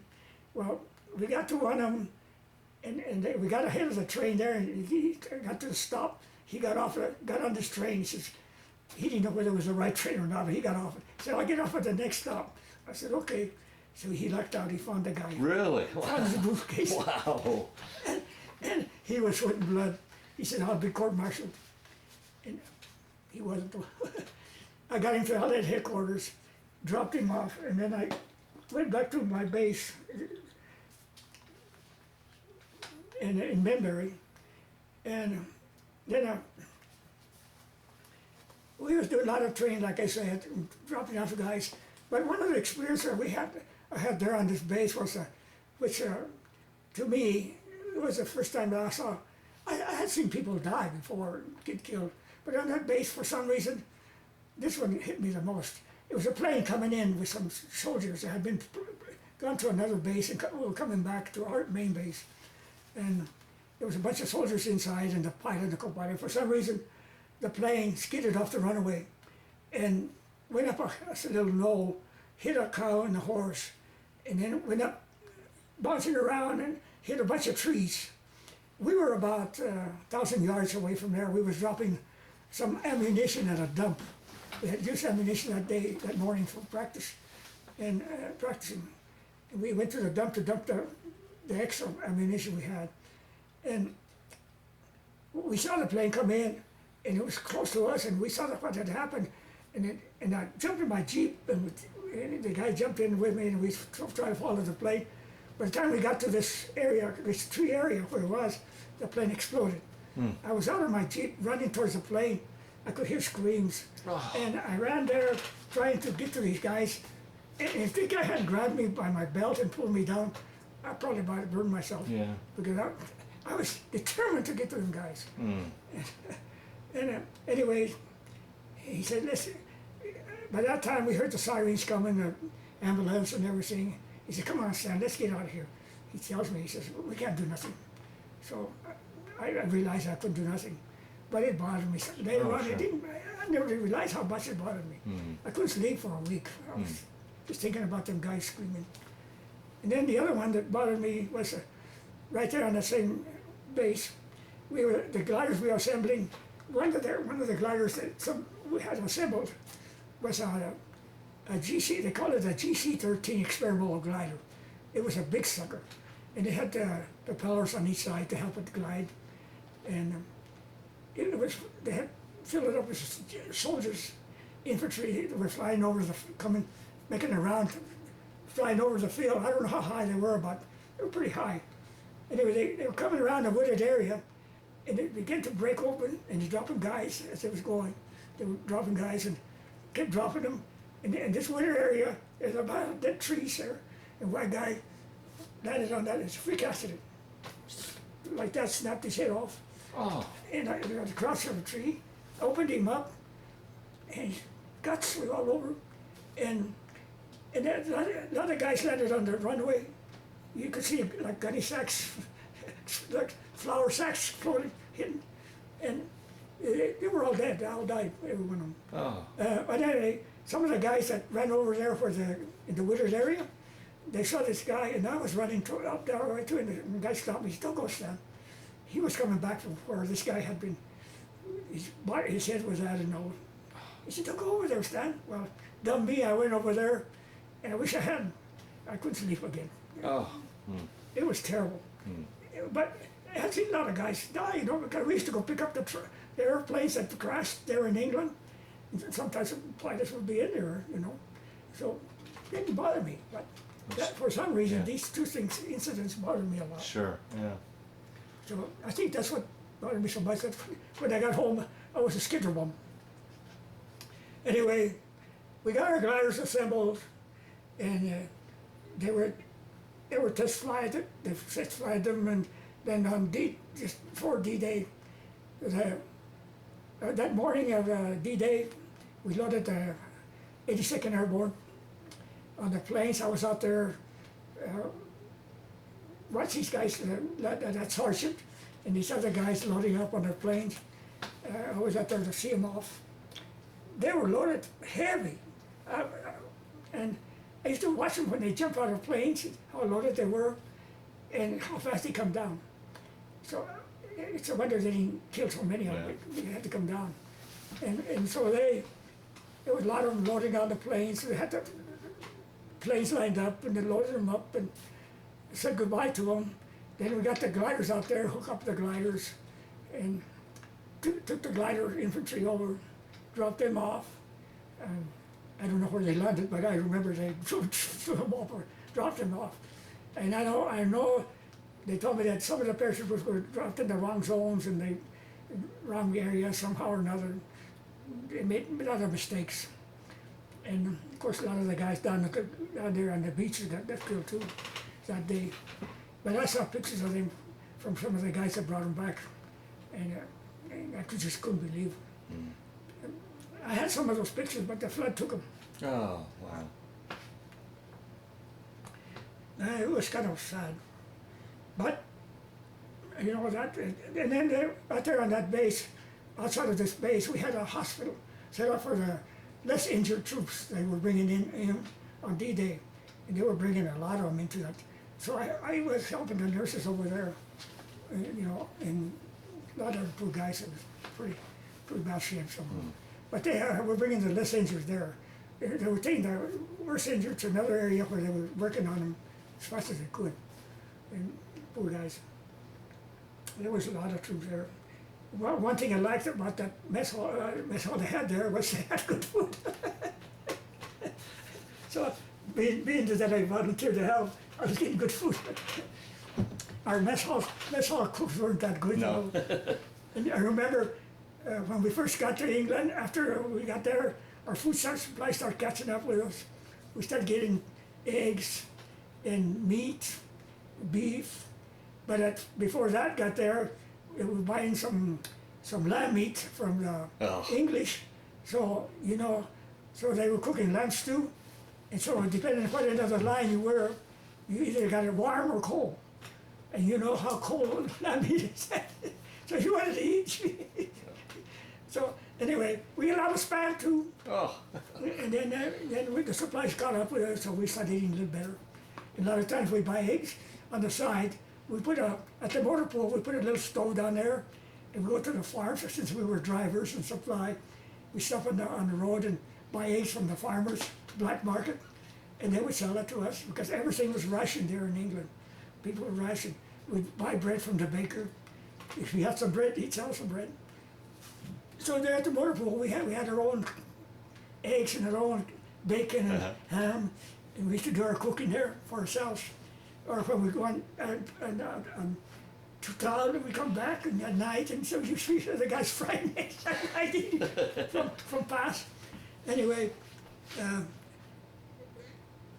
right after the invasion, we got ready to go ourselves, and right there at that camp, we got a lot of training. They sent me and 20 other guys to learn to deactivate mines. Oh. So we had to learn to deactivate these big tank mines and personnel mines and all kinds of different kinds of mines, and booby traps.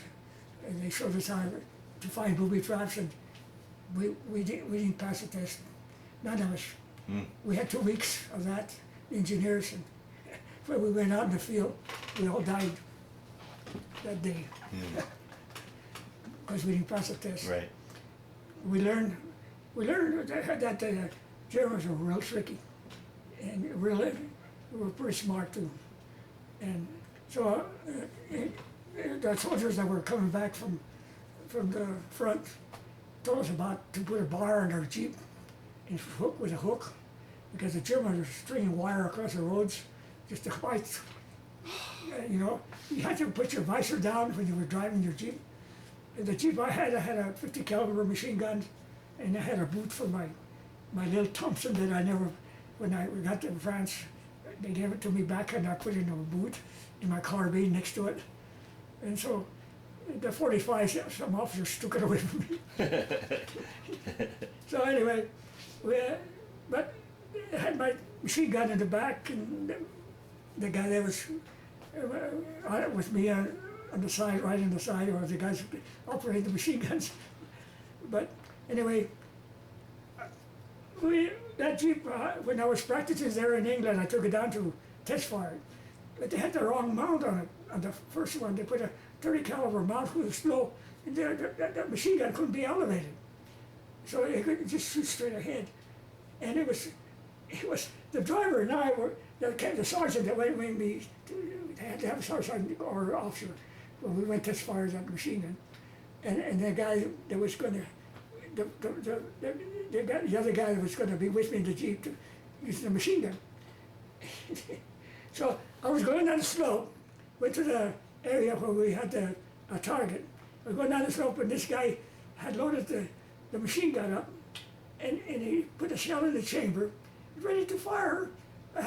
Good thing I had my visor down, and the son of a gun, I don't know why, pulled the trigger. He was firing, bullets were going between me and this guy. The sergeant went over to the right. I think he was not right. And I went over to the left. We let the Jeep go, and the guy was boom, boom, boom. Just couldn't lose the machine gun. So the Jeep just got down the waist and hit a roll and it stopped. That was an experience that I had there too. Anyway, we put this bar with a hook on it so we could break wires. So how long after the invasion before you went over to the continent then? And where did you go? Well, I don't remember whether it was a month. It wasn't too long after that. I can't remember how long it was, but we went down to Southampton and got on the LST. They took my Jeep and my trailer in the elevator up to the top, and all the other vehicles and equipment and there that we had from the squatter were down below. We landed there in Le Havre, and they had a base outside of Malone, France. Okay. They had the base there ready for us. The Germans had knocked out everything out, and some of the buildings and everything before they left. But so there, anyway, that was about a month. We landed. We got off there in Le Havre. It was about noon, I guess.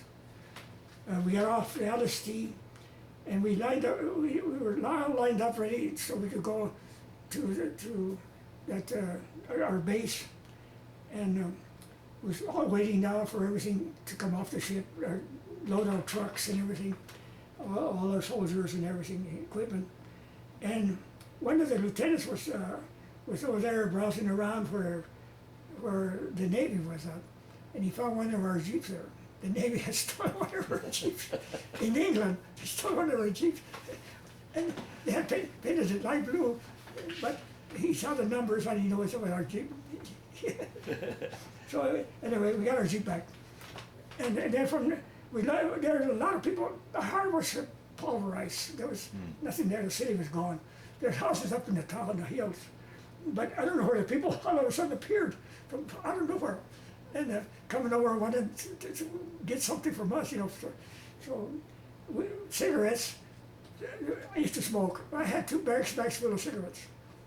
I had my Jeep full of K rations and C rations, and the officers' supplies and my supplies, and so I had a lot of candy bars, a lot of cookies that I had switched, and I got them from other guys that gave me, and I said the reason I had so many cigarettes is because I had given away my rations.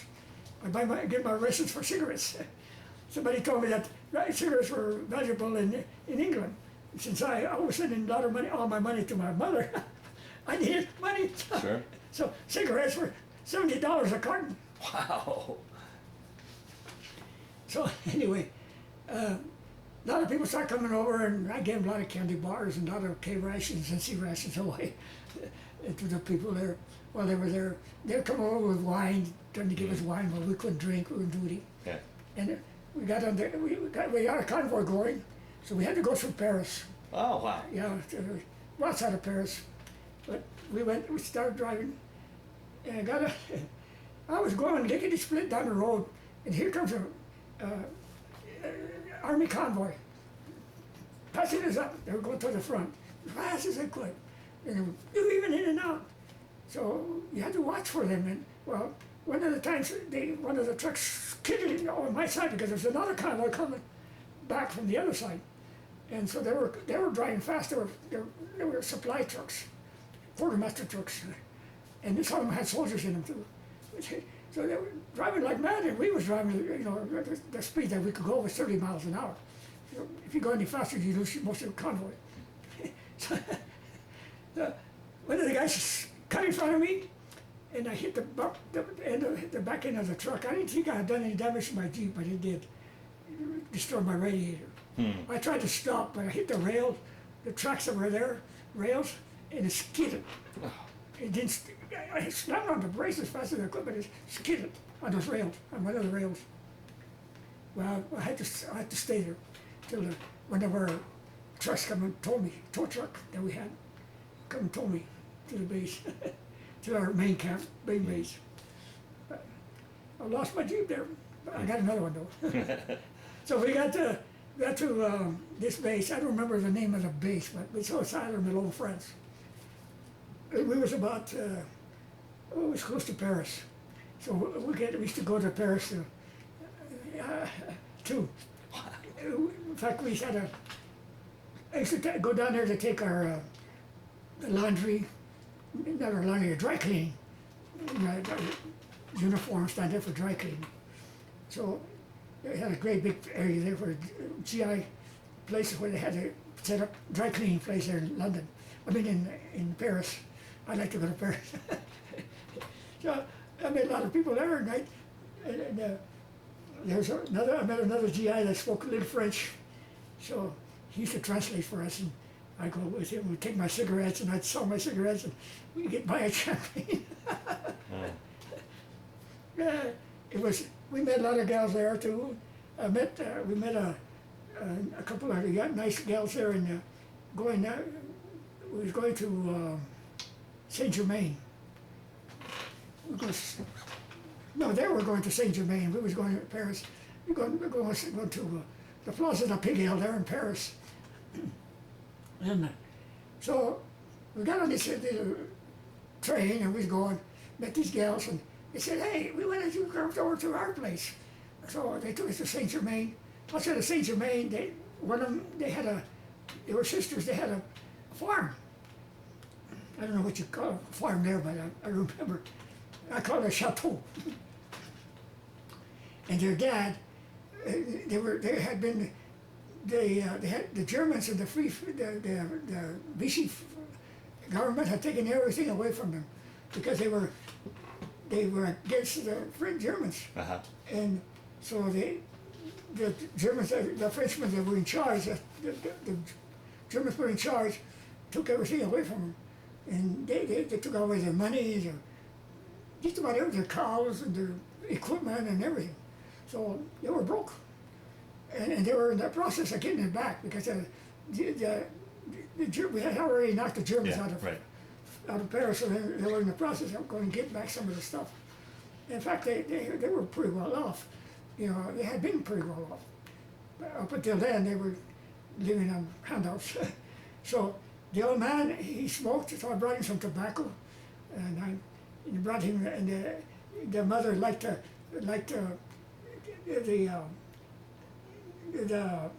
meat, the beef that we used to bring.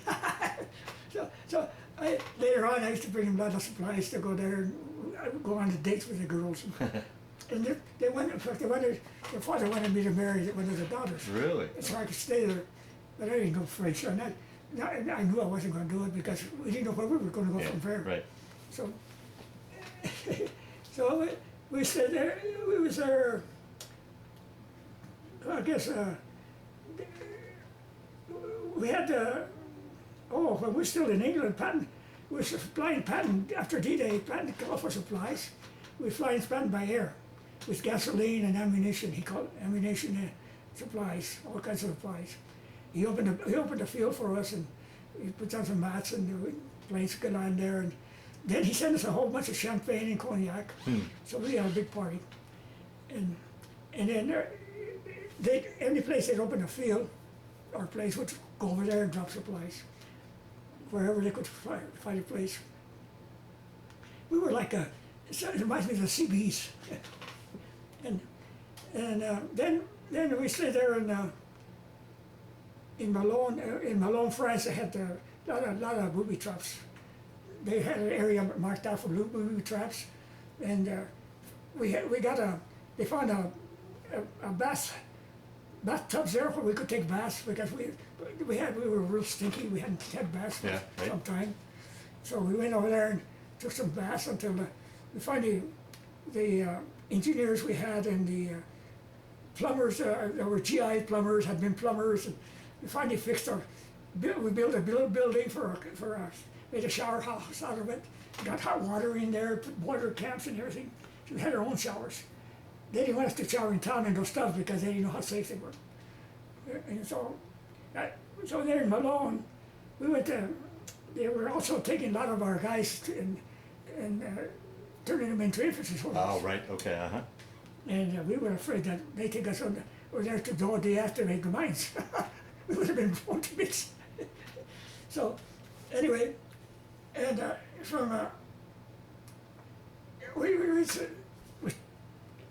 so they were taking them out. One of the times that they were still in England when some of those gliders that had landed over there, they sent a bunch of our GIs over there to pick up parts. They take some of the parts for the gliders. I don't know why they want to salvage them, because when they got there, they found a lot of the guys still dead in the Bavarian battalion had gone to them. And so a lot of dead Germans are on there too. I don't know how they got them, took over that area. The guys that went over there, they found a lot of German equipment and a lot of uniforms and books. They had a lot of information on us. They knew all about everything about us in the books that they had. So their intelligence was out of this world. They had a lot of Germans there in England, spies there in England. Well,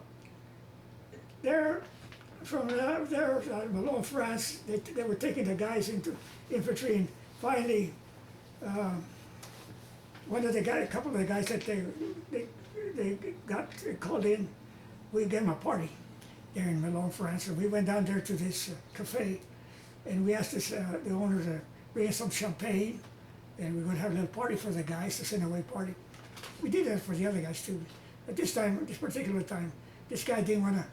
He went and got us some cheap wine and stuff like that he had down in the basement. Well, one of the guys that was helping bring up the wine and beer and stuff, he noticed a false wall, and he broke it, and he found all the good stuff back there.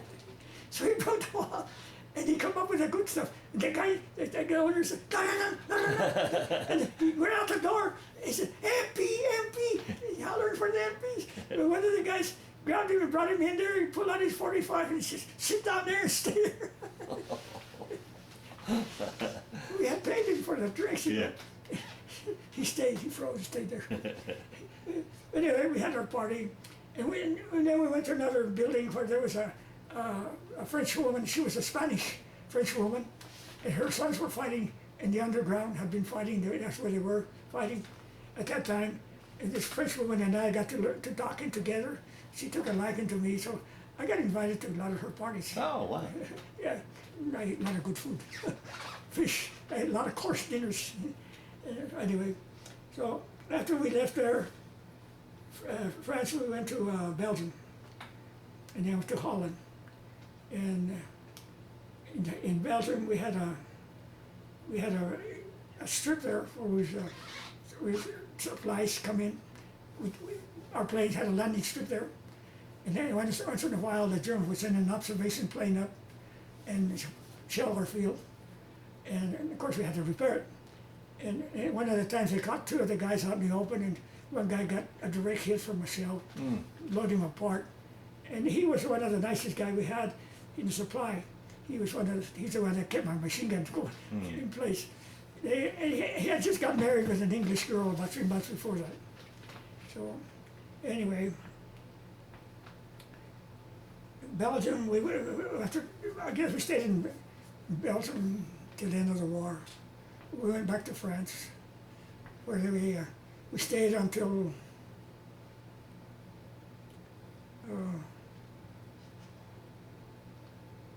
we come home. There was a lot of soldiers there in that big camp they had. There was a lot of soldiers coming in, they were waiting to come home. We just staying there doing nothing. A lot of gambling going on. But that experience we had there in France was something. I got to see, I saw the Eiffel Tower. Yeah, wow. I went to the Eiffel Tower was huge. We couldn't go up to the top because it was at that time they were using it for observation, and I don't know what else. They had a radio up there and all, and the cafe wasn't open, so we saw the bottom, and down at the bottom they put a lot of our planes down there to show the public of our planes. I don't know how they brought them in there, but we had B-24s, B-17s underneath those planes, all kinds of planes down there, a lot of equipment showing the Frenchmen the planes we used. And there in France, I did a lot of driving there also. I took a lot of places, people, a lot of places. And one of the times that I was driving there in France, I had a couple of colonels that day, and we stayed in them to Allied headquarters. I was the guide. The driver showing the driver. Wow. The guy where Allied headquarters was at. It was outside of Paris, and I don't remember where it was now, but I was taking it there. And anyway, these colonels wanted to stay there in Paris that night, and they were celebrating. The people were celebrating the war with Germany, and that was on my birthday, May the 7th. That's right. Yeah.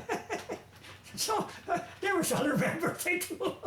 I tell everybody, I had a very big celebration that day. It was your 25th birthday, would it be? 25th birthday. Yeah. I was old.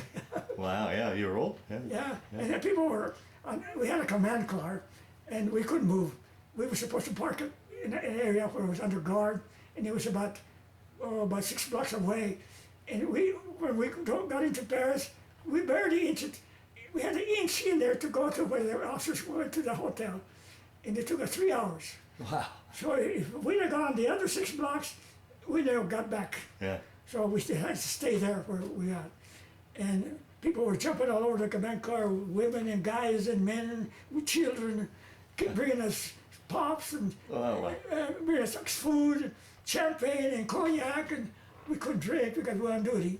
But every once in a while we snipped one. And then they got us outside for a party, dancing on the streets. Well, they take one of us at a time because one of us stayed with the command corps. Yeah. All the time, otherwise it would have disappeared. Yeah, right. They'd have stolen it. Wow. Oh, wow. That must have been a good feeling to know the war was over. It was for us. After what you've been through. Yeah. And like I say, one of the experiences that I had was when we were supplying supplies, trying to get supplies to the guys in Battle of the Bulge from England. Mm-hmm. We went a lot of bases. We went a lot of times. We take supplies to a lot of bases. The weather was so bad, right. And it was really bad for a long time. And we couldn't. We get the planes up there, but they couldn't. They had to come back because they couldn't see the drop zone. Right. So one of the times, a couple of times, I went over in planes. That I baked myself on the plane, and several of us guys did. We wanted to get the experience of being in the battle. Yeah. Right. In the front, so we did, and we were lucked out with the pilots having some of the personnel being sick and not being able to go with that trip. So there were several planes going on one trip. We loaded all these planes to drop supplies. So finally, that day that the weather cleared, the C-47s that we had loaded and everything, I baked on one of those, and well, there's several of us baked ourselves on, and we went. And we kicked the supplies out, and we were flying over the drop zone. You could see the enemy. Really? Yeah, wow. The Germans. And the poor guys were down there. You can't get supplies. Most of our supplies landed where we dropped them. But parachutes you can't control. Yeah, right. So some of the supplies landed on an enemy side. So there was a guy there that I met later on by the name of Mike Martinez, who told me one time we were working as janitors in a schoolhouse. Heritage school. And this is 40 or 50 years later, right? 50 years later. Yeah. I didn't know him before. Yeah, Before great, that, great. we was working at this place, cleaning this building, and we had been eating lunches for about 3 months or 2 months together. And so he was telling me his experience at the Bulge, and he had some experience. Yeah. And he told me. Yeah. And so he told me about the supplies that we had kicked out and dropped on the enemy side. And he says, if I ever meet one of those fly boys that drop supplies on the enemy side, I was going to shoot the son of a bitch. I told him, please, Mike, don't shoot me.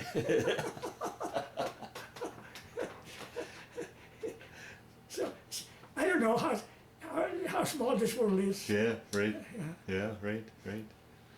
So now you're back in France, and the war's over. How long were you in France, overseas, before you finally were able to come home? Then after the war. I don't know how long we were there in that area, but we went. They took us down to Antwerp, and loaded us on one of those Kaiser ships. Oh, We got on the Kaiser ship, yeah.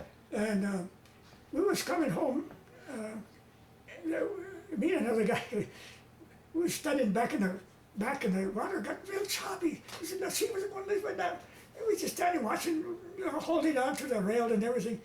And one of the seamen come over and saw us. He said, "You guys keep that back there in the hole." I said, "We don't want to lose you guys on the ocean." So we didn't know how dangerous it was. So we got back in. Anyway, we was halfway, I guess, between England and the United States. We got the news that Japan had surrendered. Oh, okay. Yeah. So We had already heard about the atomic bomb. We heard about the fighting, how it was going on. So they had told us we was going to go that way. Yeah, right. So, but that's when we heard the news that Japan had surrendered, and so we were all happy. Oh, sure. And when we were in England, we started from first base we got to in England.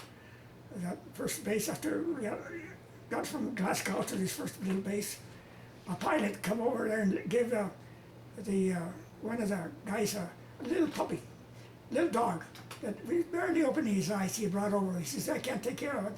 They're taking us to different places." So we took care of that dog. It was our mascot. And later on, it became a sergeant. It was a Cocker Spaniel, and that Cocker Spaniel, the guy trained him to stop and wait for the cars to pick him up to take him to the mess hall. And the cooks over there had a bowl for him already. He'd go to his bowl, and he'd come up to the road and wait for somebody to pick him up. All the drivers and everybody there knew. They'd pick him up, they'd pick the dog, bring him to the area, and come over. Smart dog. Anyway, that was our. So when we left, every place we went, that dog went, we snuck him in. So that, one of the guys, when we got on board, we snuck him on board. And this guy was going to New York. So I don't know where, we went back to Camp Kilmer. Okay. And then from there, they sent everybody to their different areas. So the guy that was going to New York, he had the dog. So I don't know whether the dog went to New York with him or what. Wow. But there, when we got back, we got off the boat, and it was going by the Statue of Liberty. Oh, right. And that was, my heart just opened out. I said, "Oh, thank God." You never see a sight so beautiful.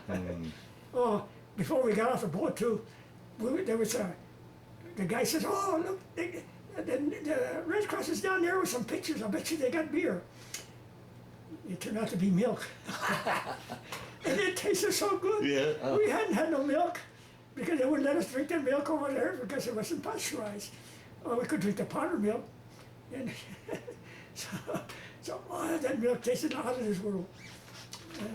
You can imagine how it tasted. Oh, wow. When you have something like that. Yeah, right. And so we were thankful. And New Jersey, they put us on a train and brought us back to Fort Logan.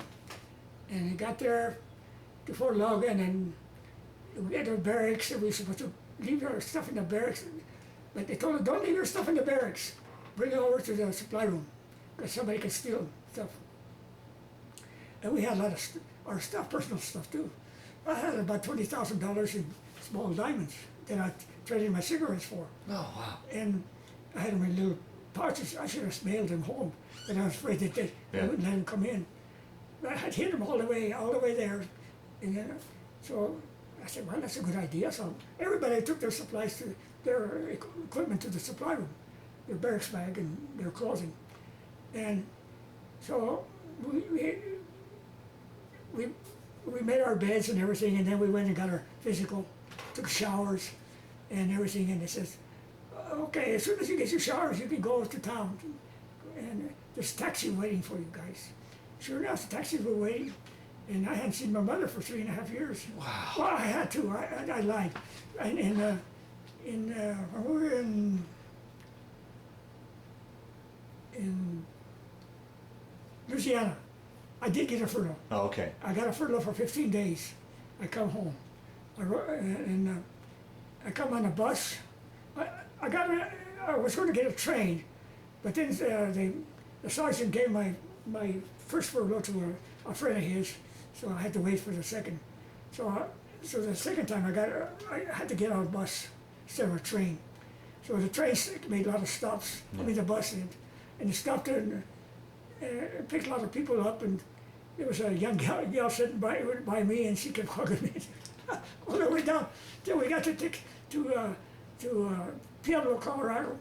I had to change the bus there to come to Denver, and she had a son, all the soldiers who said goodbye to me.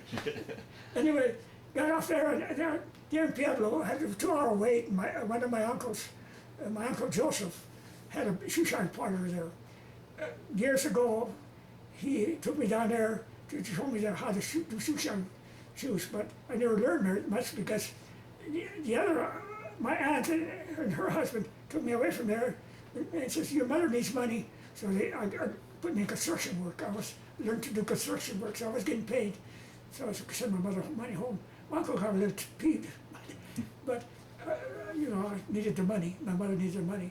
But anyway, I got his shoe shine parlor there, and I went over to the shoe shine parlor, and he was swamped. A lot of GIs that were camped around there at Pueblo, they were getting their shoes shined and their belts shining. They were going on furloughs too, or going someplace. And the officers wanted their belts shined and their buttons shined. So I went in there, and I saw he had 3 chairs, 6 chairs, and he had all of them were full. And he was shining shoes, and 2 other young guys, one of his sons, and another young man they had hired, were shining shoes. So I took off my gloves and I started shining the black shoes. Shine away! GI shoes. So there, about 45 minutes, I made $10 tips. And then my uncle said, we knocked them all out, and cleaned up, got them out of the way. My uncle says, come on, I got some hats to deliver. He was blocking hats too. And he said, I got a hat. And the place where he had to take his hats, where he got them from, people would drop these hats, all kinds of hats, at beer joints. And he'd go pick them up there. And he liked his drinks. But, so he took me from one beer to another, and every place we go, he liked it that day because he was getting free drinks. Every place we went, he got free drinks. Oh boy, I'm telling you, it was free drinks all over the place. So I was there about another 45 minutes, and he couldn't take me to his house because the time ran out, and I had to get to the bus. So I got on the bus and come home, and that's that time that my furlough, I got to see my mother. She was so happy. Oh, it must have been a great homecoming. Yeah. Oh. Yeah, because I hadn't seen her for Yeah, some right, time. right. She was, you know how mothers are. Yeah, They give me right. kisses, and so all the family was there, my sisters.